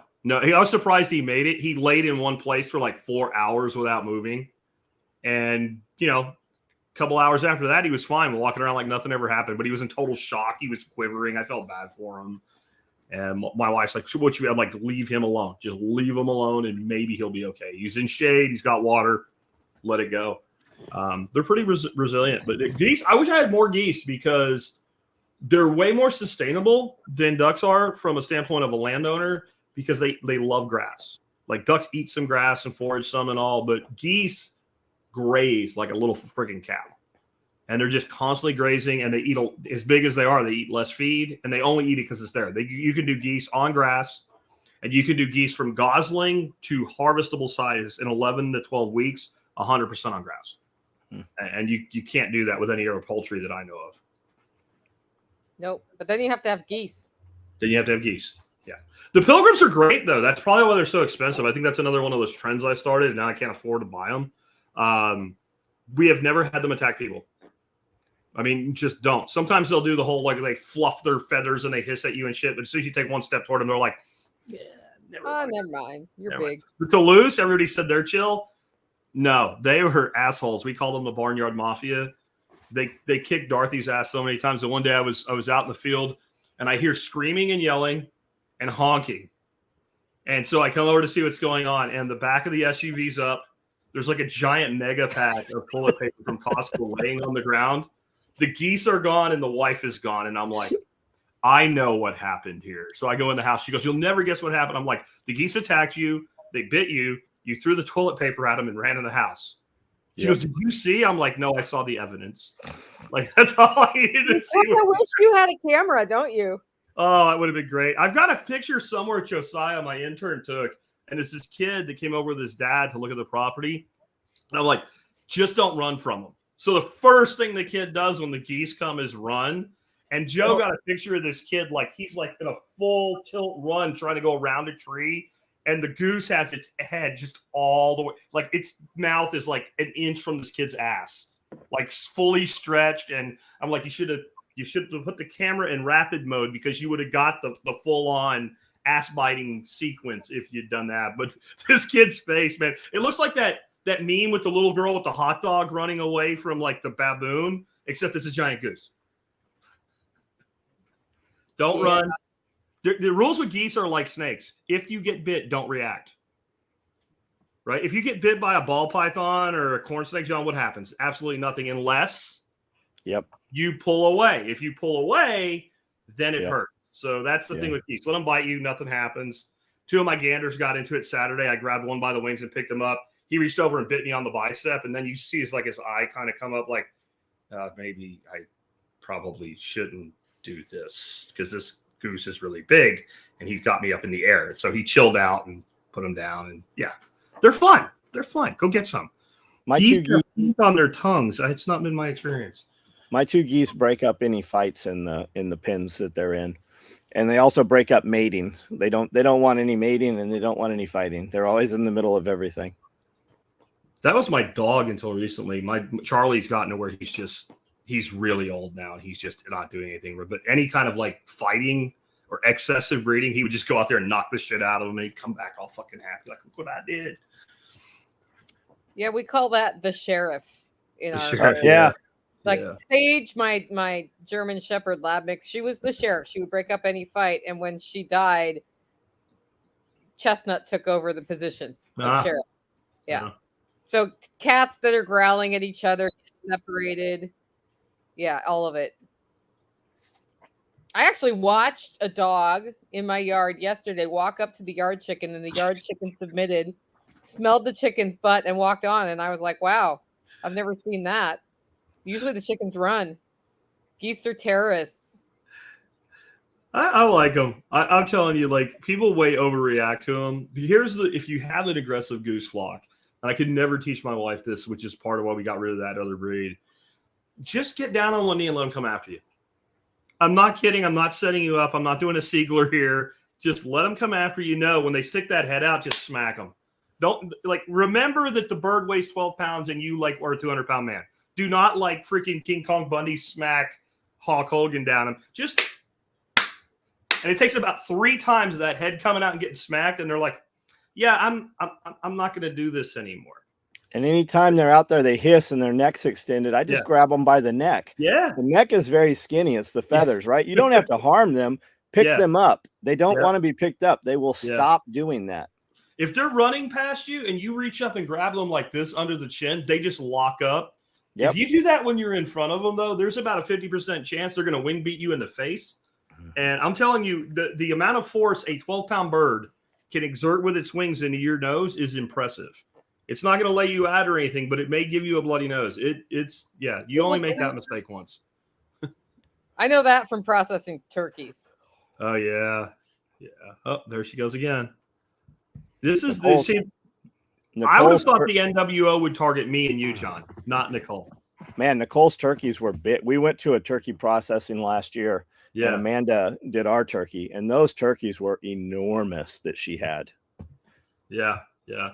She did the broad-breasted because that's what I've always done. They're huge. We did they were the white ones, the big white birds. The broad-breasted whites. Yeah. I do the bronze, but they're the same size. They're biggest one we ever did, dressed carcass weight, 56 pounds. Man, 56 pounds, and the freaking necks were like my forearms. Like the neck was a meal for my wife and I. A neck. Turkeys are so pretty, man. And if you have a couple of if you have a couple of males out there, when you clap, they'll just think, or if there's a gunshot, they always gobble. They gobble. Yep. We also had, like, with the broad-breasted, the gobblers would fight, and they would eat that, not the waddle, the thing that comes off the nose. Once that would grow, they would grab each other's and just start pulling on it, and they'd be pulling each other's heads to the ground, and it would, and you're like, that can't be good. But nothing really ever came of it. So yep, we would come in after a big thunderstorm, and we would always have a gobbler that was dead. I swear they get struck by lightning or something. There's no rhyme or reason to it, but big thunderstorm, dead turkey pretty frequently. I don't know what was killing them. It has to be lightning or something. I don't know what was doing it. I've never had any of them die like that. We did have one year, we had like a Jack the Ripper gobbler, and he was killing other birds in his flock, including hens. Like, we finally figured out who he was because we caught him, and he had, like, it looked like a hawk attacked the back of this hen, and it was him. He was on her just trying to kill her. So he graduated early that year. Unfortunately, so did the hen, because she was so damaged that he just couldn't do it. I've got a place about 45 minutes from here that I get my processing done at. They do my turkeys for $8 a bird. I will totally pay them $8 a bird to process 50-pound turkeys. I'm not doing it. Yeah. It's too much work. It's amazing, though. Like, we'll throw 3 in a big dog crate, and it takes 2 grown men to put them in the truck. That's how big the freaking things are. If a bird's 60 pounds carcass weight, or even 50 pounds carcass weight, live weight's probably at 70 pounds. 3 of them, they're looking at around 200 pounds. Like, it's the easiest meat. If you want the easiest meat you will ever raise, broad-breasted turkeys. They're no work except you put a lot of feed into them. When they get, like, in that last 60 days as you're finishing them, they plow through that. Like, they're like vacuum cleaners. I wonder what happened to Nicole. She's gone. It's just that thunderstorm, probably. Just weather. Oh, yeah, that's right. She said she's got a storm there. Let's see if we got any other. Okay, here you go, John. You can beat somebody up. How do I start a greenhouse kit business when I wonder why anyone pays thousands to Costco for cheap shit? We'll be including hail shields. So I don't know, man. I would tell you to look at Farmer's Friend and see what they're doing. There's some really good greenhouse companies. I met a man that builds greenhouses. I can't remember the name of his company, at Kentucky Sustainable Living Show. Super cool dude. I have a Farmer's Friend here. They put it on a pallet. We pulled it out with a fork, and 2 guys put it up in 6 to 8 hours one afternoon. I don't really know, man. I don't know. He sounds like he wants to make them, though, for people. That's what I think too. And if somebody's paying $1,000 for those, what are you gonna sell yours for? Whatever number you have in your head, you're probably not charging enough.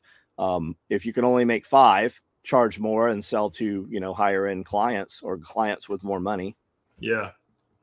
I mean, I think, like, greenhouses, if you want to go in that business, you need to be at a different level if you want to actually make it something that's going to make you money in a real way and be anything more than, like, I guess if you can drop ship something or whatever, that somebody else has manufactured, put your name on it, that's fine.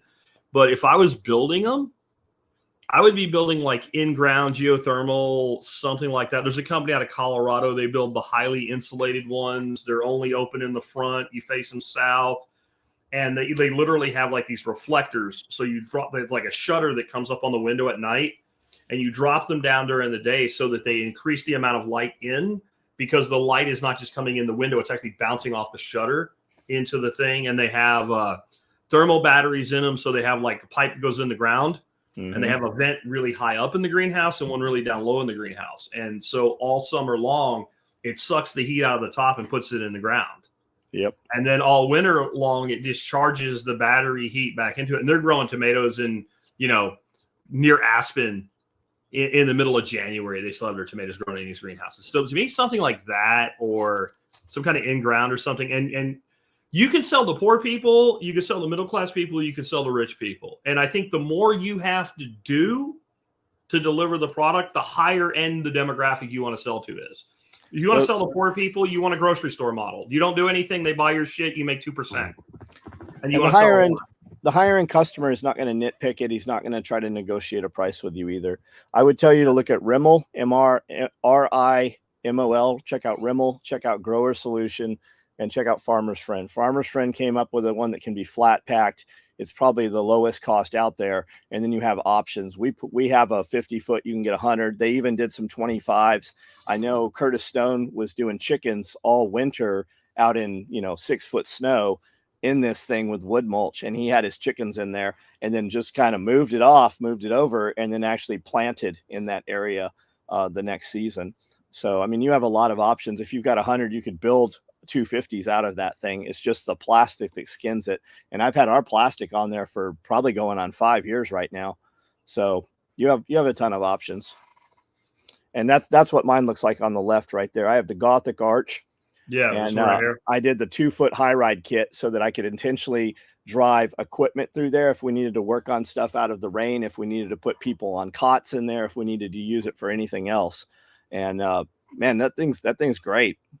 It's super easy to put up. I've got shade cloth. I can unskin it, or I can put the shade cloth over the clear.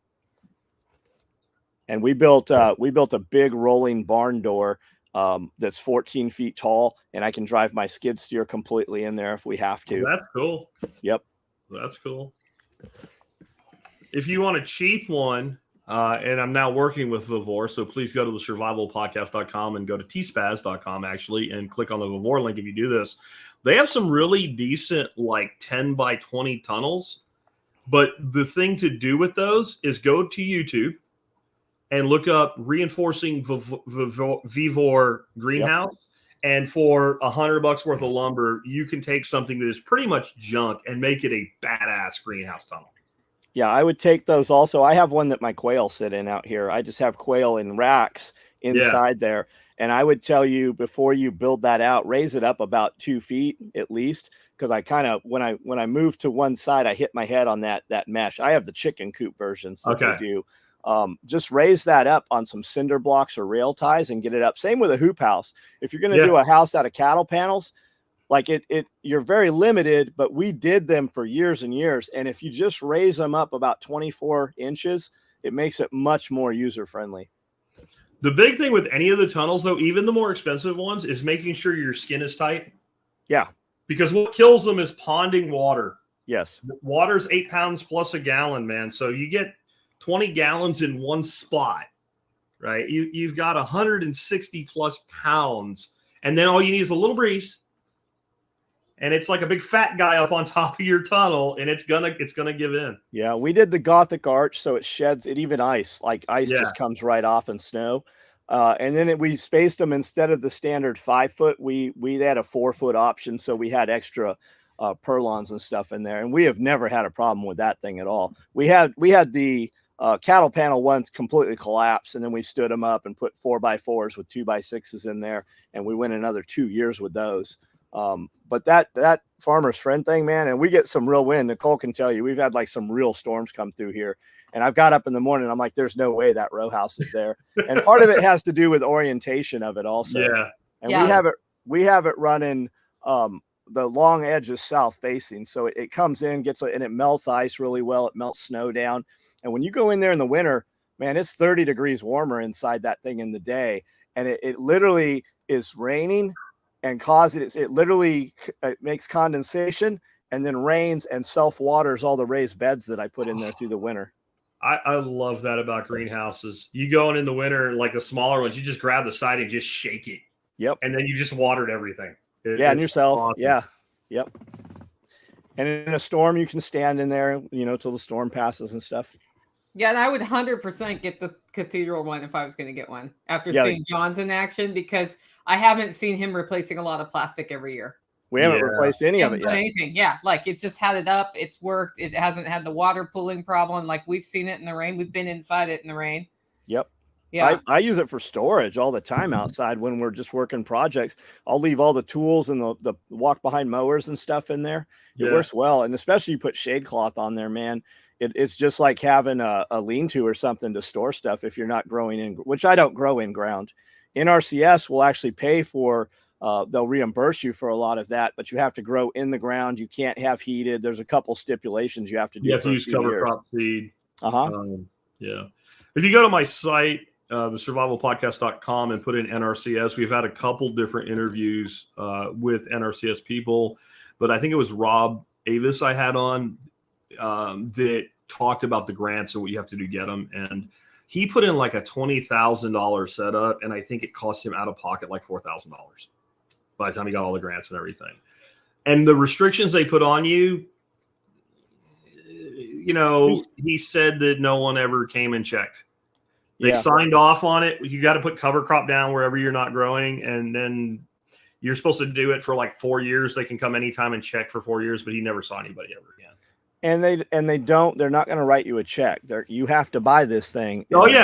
Write you a check out. Like, they're not going to help you buy it. You have to have when the they money sign off at the end that you did everything, then you get your money. So you do have to front the capital. Absolutely. And those guys will come out and site survey. Like, they're actually very useful. They have a lot of knowledge for you. I'm going to say that NRCS is probably the least invasive species of United States bureaucracies. They're probably the most benevolent, most useful thing that we have in the federal government.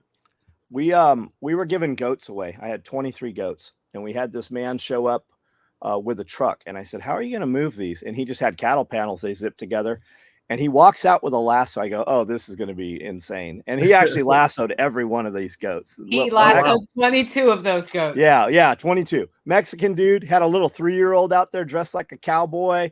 The kid was lassoing him, and he was a prior service Marine, lived in Lebanon, and he said that I thought it was NRCS, and they paid for all of his fencing to outer perimeter. I think he had 17 acres or something, and they covered all of that between a grant he had because he was prior military and farming, and then NRCS. And he said, man, they were so helpful. They came out and helped us on a bunch of projects.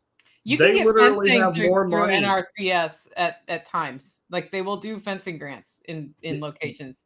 They have more money than they have people to give money to, because NRCS has some very stringent, like John was saying about the greenhouse. You can't have a greenhouse and grow in containers. You have to go and grow on the ground. Can't be heated. They have I've been talking a lot about cover crops lately, and people are like, "Oh, we need subsidies and we need bullshit." Right now, you can get paid more to put a cover crop down than it costs you to do it. Texas right now, you can get about $47 an acre in grants for doing cover cropping, and the cost of the seed is about $15 per acre. Right? I mean, so you can get paid to plant cover crops through NRCS, and they have more money than they have people, and you know how that works. If they don't pay it out, they start losing from their budget in the next cycle. So how do they want you to put that cover in? Do they want it drilled or just broadcast it, or is there any stipulations to it? I don't know all the details, but it's probably got to be. Well, it's not going to just be drilled, because I've listened to some podcasts of guys that are doing it, and they're using aerial drones to do their seeding. Nice. So if you're doing aerial seeding, you're not drilling. It probably has to do with the individual situation that you're seeding into, right? Like, so they'll probably say, for this thing at this time with this seed, then you have to do it this way. But it doesn't look hard to get done at all. They make a little tow behind Honda mower powered 6-foot wide seed drill that looks super prominent. Well, I've talked to guys that have used them for like this property. It would be great for using something small like that here, especially with the 4-wheeler where we don't have. Go ahead. Especially like so we don't have to compact, and drive a big tractor or skid steer or something across. And at the same time, though, they're doing like really large machinery to do this too. Like, they're making like 18-foot width no-till drills that are doing like 9 different crops. So each of the, like, they're doing 1-foot spacing. And so there's 18 discs, and each disc is capable of doing a different seed type. And maybe they're doing like a 4 or 6 species mix. And you look at it and we say we can't scale this, but they're using slightly modified equipment that they use for everything else commercial farming does. And they're drilling this seed right in, and then they're crimp rolling it and planting it green into the next cycle. And they're getting incredible results doing that. And it's one of the few things that we seem to be on the right track with. Which is good, to be on the right track with something. Right. And it might be a little important. I like your segment about like capturing carbon that you did. Yeah. I think it was earlier this month or earlier last month. Yeah. And it was just like, hey, let's stop arguing about global warming and start talking about Put carbon Do in we the want to soil. get carbon out of the atmosphere? And if so, how do we do it? You know what really surprised me about that, Nicole, was the people that objected the most were not left-wing lunatics. They were right-wing lunatics. Yes. They wanted to know how I knew there wasn't enough carbon there was too much carbon in the atmosphere. And I said, because we need more in the soil and there's only one place to get it. Like, I think people don't understand. Like, again, basic science, basic economics, shit that we should learn in school, we don't. Like, where are we going to get more carbon from than we currently have on planet Earth? And the answer is nowhere. Every carbon atom that exists on the planet right now is all the unless we go get it from another place and bring it to Earth. Carbon is an element. It's not a molecule. It's an element. It's down to the atomic level.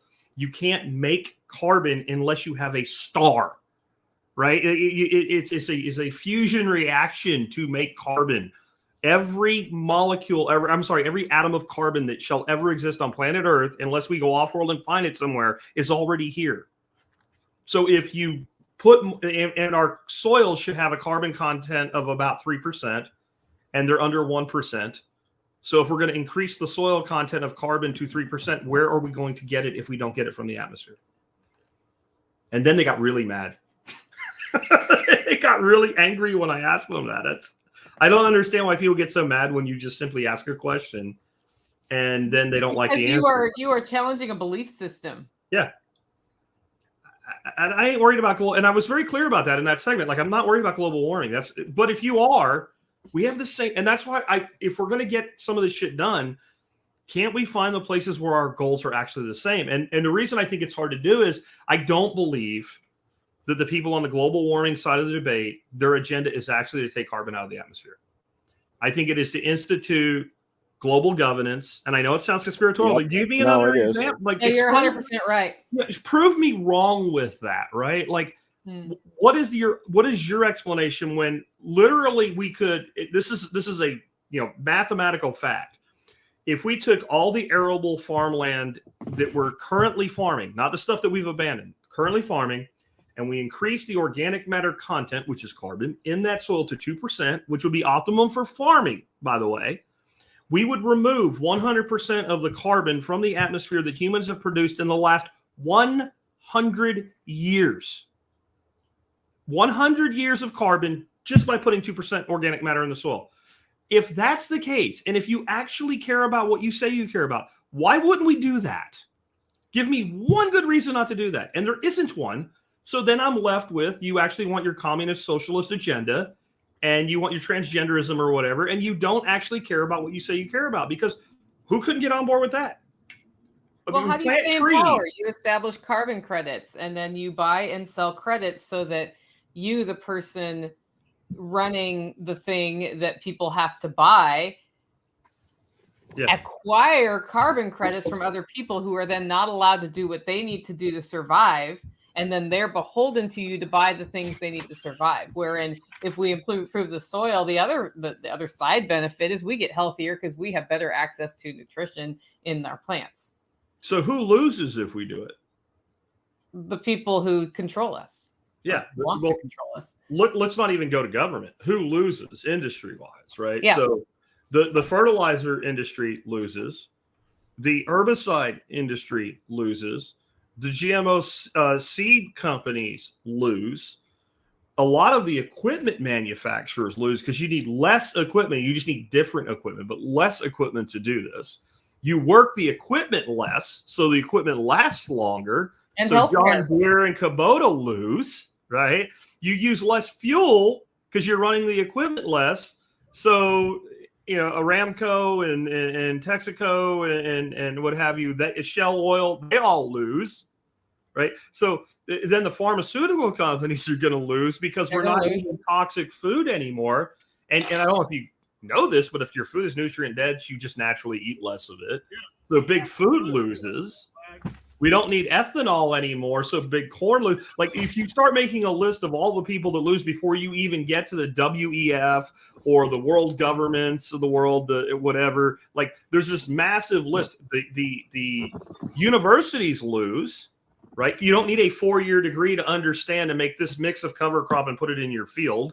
So we don't need the high level agronomy degrees and shit like that. Like, think about how much you have to make up bullshit to make somebody take 4 years to get a degree in how to grow food on a farm. You have to make up a lot of bullshit. You know, I love my niece, but she just graduated from A&M, very expensive school, with a degree in poultry science. She has a friend that was at her graduation that graduated a few years earlier. And after we left her graduation party, my wife turns to me and goes, "You and I know more about chickens and duck than they do." Like, if you just gave them 24 birds and said, take care of them on your land, they would have to start from zero. They don't know anything. They know how to formulate an antibiotic recipe. They know how to formulate a feed recipe, but they don't know actually how to take care of the animals in a natural environment. But how long does it take to teach somebody to take care of chickens and ducks, Nicole? A few weeks?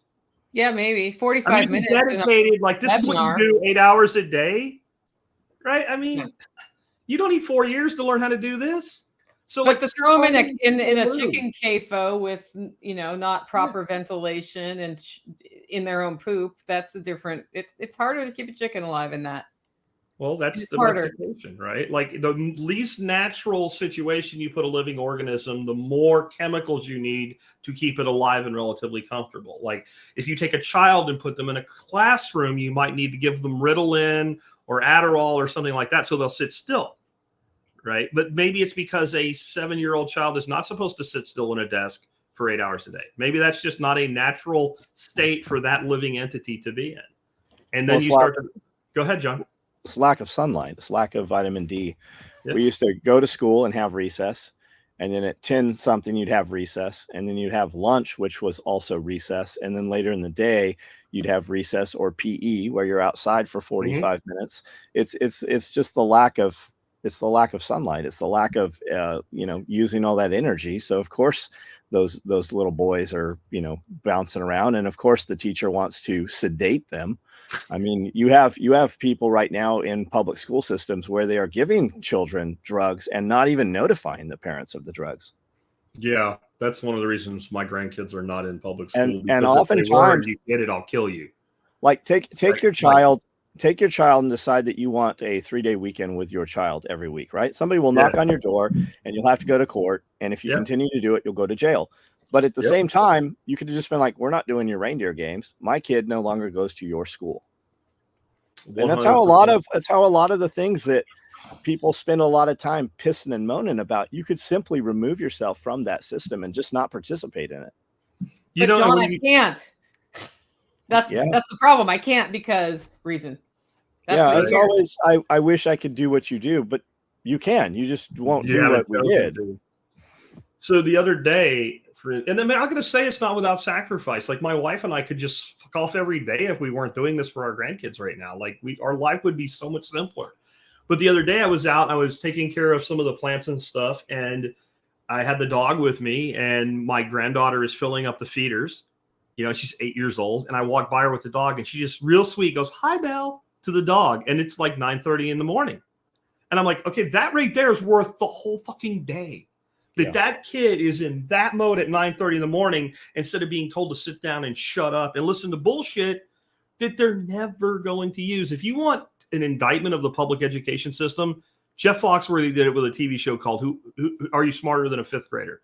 The fact that you can get like a production engineer for Lockheed Martin who will get the wrong answer on a 5th grade science question, but the dude's making $250,000 a year running a team of 10 other engineers. He's not stupid.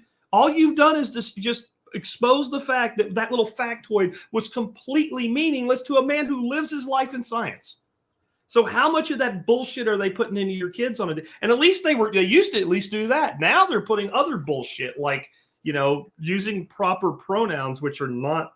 I learned pronouns in high school. I'm sure you in grade school, and I'm sure you guys did too. Like he, she, it, right? Like they, right? Not z, them, or whatever other bullshit they made up. Like, I'm basically exactly your age, Jack, and we did learn that it was okay to learn to use a plural pronoun for somebody if you didn't know their gender. Huh. And they said it has become colloquially acceptable to do it, so you can do it. Is this when you were teaching or when you were a student? No, when I was a student. That's as long ago as me then. But that was that was in the late 80s in high school in grammar class, 11th grade. So it was like 88. See, I always learned. I mean, the patriarchy speaking default to the male. And then, if you didn't know. Well, we went through a PC language cycle in 1996, and I know this because I was teaching English as a second language, and people were very confused. And there was a whole thing you went through. You were supposed to go through about PC stuff, and I was at that time a communist-ish socialist person, so I totally taught it. And I look back on that, and I'm like, stupid. Like I was buying in. Like I know exactly how that got instigated through teachers because I was one of those teachers. Well, it's the thing that the person is in charge, so you do what you're told. And that's just how society tends to work until people break free of that. Remember the experiment? I can't remember what it's called, but they did it like in the 60s where they had people in a room and the person that was the subject thought they were electrocuting the person in the room. And there's like a guy in a white coat, like a doctor sitting next to him. And the guy's pretending to get electrocuted. And they literally get to the point where they tell him, now, if you do this again, you might kill him this time. But I want you to do it anyway. And something like 90% of people still press the fucking button. Right? I've seen other conditioning ones where like they have a medical office and a guy goes in, he thinks he's actually there for a medical appointment. Everybody else is in on the gag. And all of a sudden, like 5 minutes later, a bell goes off and everybody else stands up. Bell goes off again and everybody in the waiting room sits down. And like 2 or 3 cycles. And the dude that is not in on it is standing up and sitting down and following along. Like, I don't understand how people are this way, but I accept that they are this way. Yes. And once you break out of it, having been that way, you wonder if you're still that way. Yeah. I think we all are. It's a matter of degrees. Mm-hmm. Like, I think that like one of the things you can do to truly fuck yourself from freedom is to convince yourself that you're completely, red pilled or whatever, like that there's no vestiges left of that system of control. You have to always be kind of checking yourself for, am I going along to get along here? And then you also have to there are probably times when going along to get along might be the way to go, but then you should know you're doing it, why you're doing it, and the duration you're going to do it for. Like, there's plenty of times I see things that I'm not okay with, but I'm also like, it's not my place to go tell that motherfucker he can't do that. Yep. So I'm just going to shut my mouth and walk away from this, So I really think most people that think they're completely free are probably, in the words of the colloquialism, most enslaved, right? They falsely believe themselves to be free, and maybe more so than the average idiot who thinks they're free, right? Like the person that really thinks they broke loose and didn't. Because none of us have. There's all things we do. That is why they're fighting you on the carbon thing. Yeah. Because they're not free, but they think they're free. Yeah. And it is built into the identity. Yeah. My response to that was, do you think 0.5% organic matter in farm soil is enough? No. Then where am I going to get the carbon from? Yeah. And then you get like, when you guys see me type where I write like the mix of capital and lowercase letters, that's for autistic shrieking. Like I'm amazed by that. Well, there's a lot of that yesterday though with that 9. I know we're circled back around, but that Supreme Court decision, it's not that I cared, it's that the entertainment value of it coming out was just beyond words. Beyond words. People always say like, you're supposed to be an anarchist, you're not supposed to care about this. I can observe something without participating in it. Yeah, I love this comment by Battle Chemist. It also doesn't make sense to die on your hill if you can let something slide. Yeah.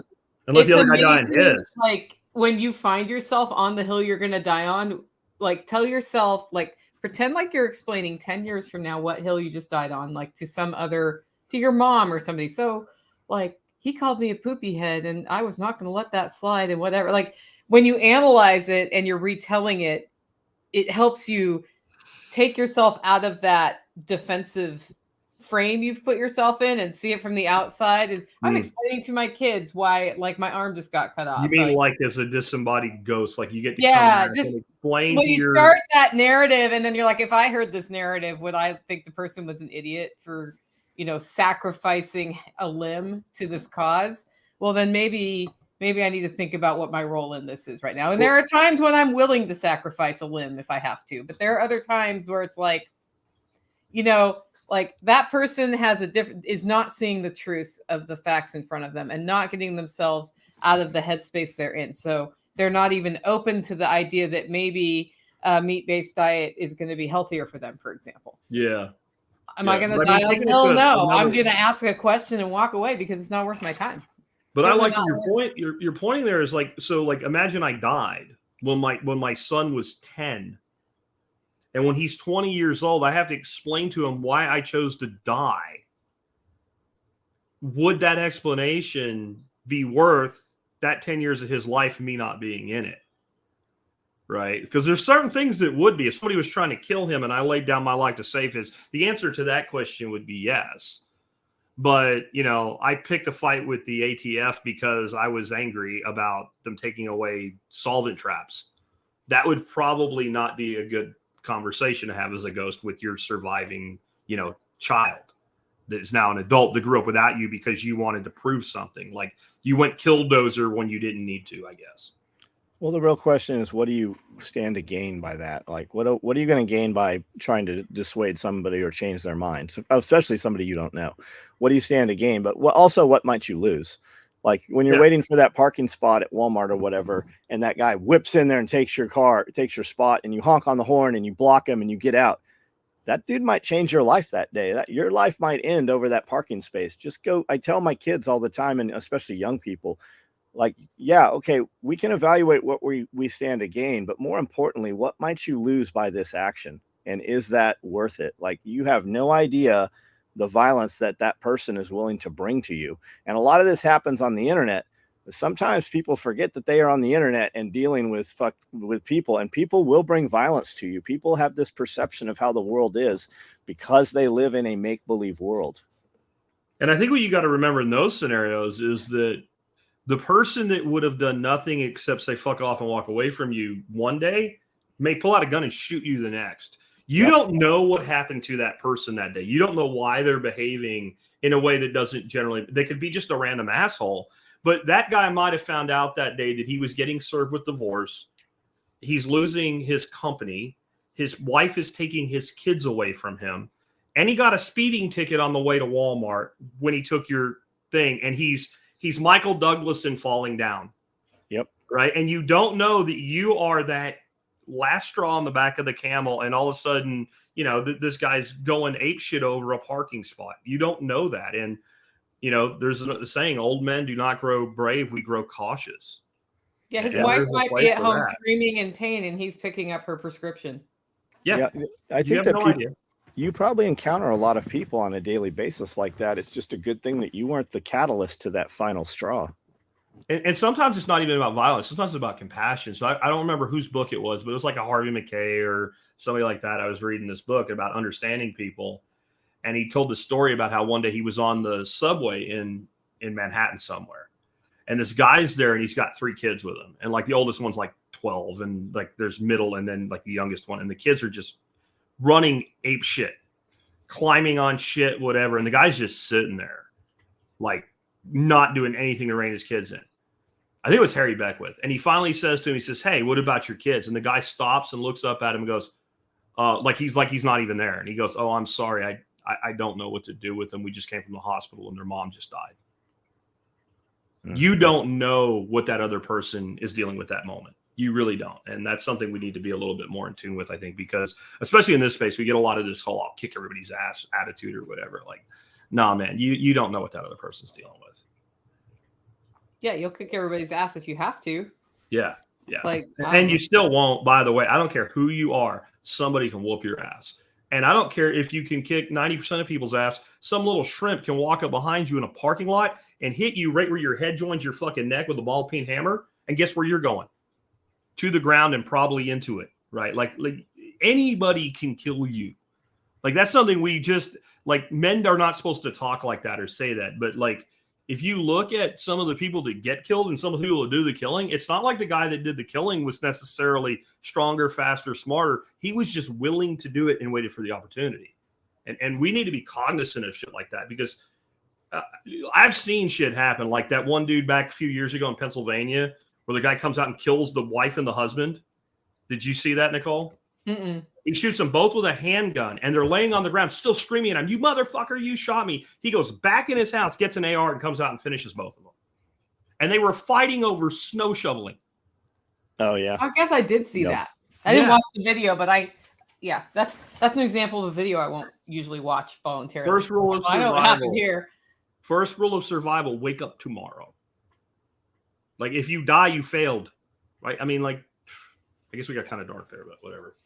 Well, I mean, it does get dark because it goes to that level. Like, we get into bad habits too, right? Like your defensiveness triggers, and you do and say things you probably shouldn't do and say to people. And if somebody isn't an adult in that situation, it can go horribly wrong. But at the same time, the same thing applies. Do you want to get home alive today? If you're looking in your rearview mirror on the way home from something, and this car has been behind you the whole time, and you're pulling into something remote or whatever, what does it cost you to take 10 more minutes driving home and go a different route and just verify it? And if they're still following you, it's better not to end up alone on a country road with the wrong car behind you. Like drive into town, go somewhere where there are people around or whatever. Your closest police station should be in your GPS. Yeah. And go there. That may seem uber paranoid, but I would rather be paranoid for 20 minutes driving to the police station or whatever, rather than dead on the side of the road. Let's say this happens. You pissed me off in traffic. You didn't know you did it. I'm following you. You go home and I just drive right past like nothing happened. You know what I know now? Where you live. Yep. And don't think there aren't people that won't look for that soft underbelly, and cowards are more likely to do it. And so, cowards are dangerous. Cowards are dangerous people. They will not confront a person, on any kind of level ground. So that means they will do it in a very nefarious, very dangerous way. And I say that all the time. Don't always go the same route. Like if I run to the store, I take different routes, and if people say it's overkill or whatever, so what? I mean, Jimmy Buffett wrote a song, I'm never wasting time taking a long way home, right? There's always some good that comes out of it. And it's a good countermeasure at the same time. And you can see the changes in your neighborhood, which is helpful. Situational awareness. Yeah. I play games with the kids. Every time we go out somewhere, I want you to tell me something that's different about this route from the last time we took it. A car, something broke, a tree branch fell, something, anything. Yep. Well, we've been going on 2 hours. Is it time to wrap, guys? I think it is. On that note, let's go once around the horn, and we'll start with you, Jack. Buy Bitcoin. Check out my site, thesurvivalpodcast.com. We do a podcast almost every day of the week. We been around since 2008, 3,450 odd episodes as of right now. And we'd love to have you become part of our community if you're not already part of it. John. SOEtacticalgear.com is my website. We do a different shirt every week, like this one. I do a live every night at 9:00 on Special Operations Equipment YouTube channel. You can see those and decide if you want to become a member or part of that. And then I have 5,000 videos on there. We just broke 100,000 on YouTube a couple weeks ago. And I'm on Instagram and Facebook and everywhere. So wherever you want to interact. And typically when somebody replies on any of those, it's usually me doing it. It is usually him doing it. Well, guys, if you want to have a beautiful cup of coffee delivered to your door, you can get it at hollowroast.com. It is what powered me through this live stream. And I was really happy that I've built some resilience into my life and some durability, particularly in the internet department. We were on all 3 of my internet connections today. And it took a little extra power today to keep this live stream going for me. You guys were fine, but we were getting, I'm going to guess we got 4 inches in the last hour. My road is now flooded. It went from not flooded to flooded while we were on this live stream. So that was super exciting weather. But, if you think about the things that are likely to happen to you and make plans for that within the context of your priorities, you can go really far. And that takes a mindset shift if what you're doing is panicking about cereal commercials and all of the noise that you're hearing, because you can't control that.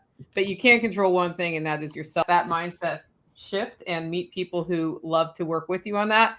Consider going to the Self-Reliance Festival, April 6th and 7th. And it is also powered by Hollow Roast. We'll see you next Tuesday. See you guys.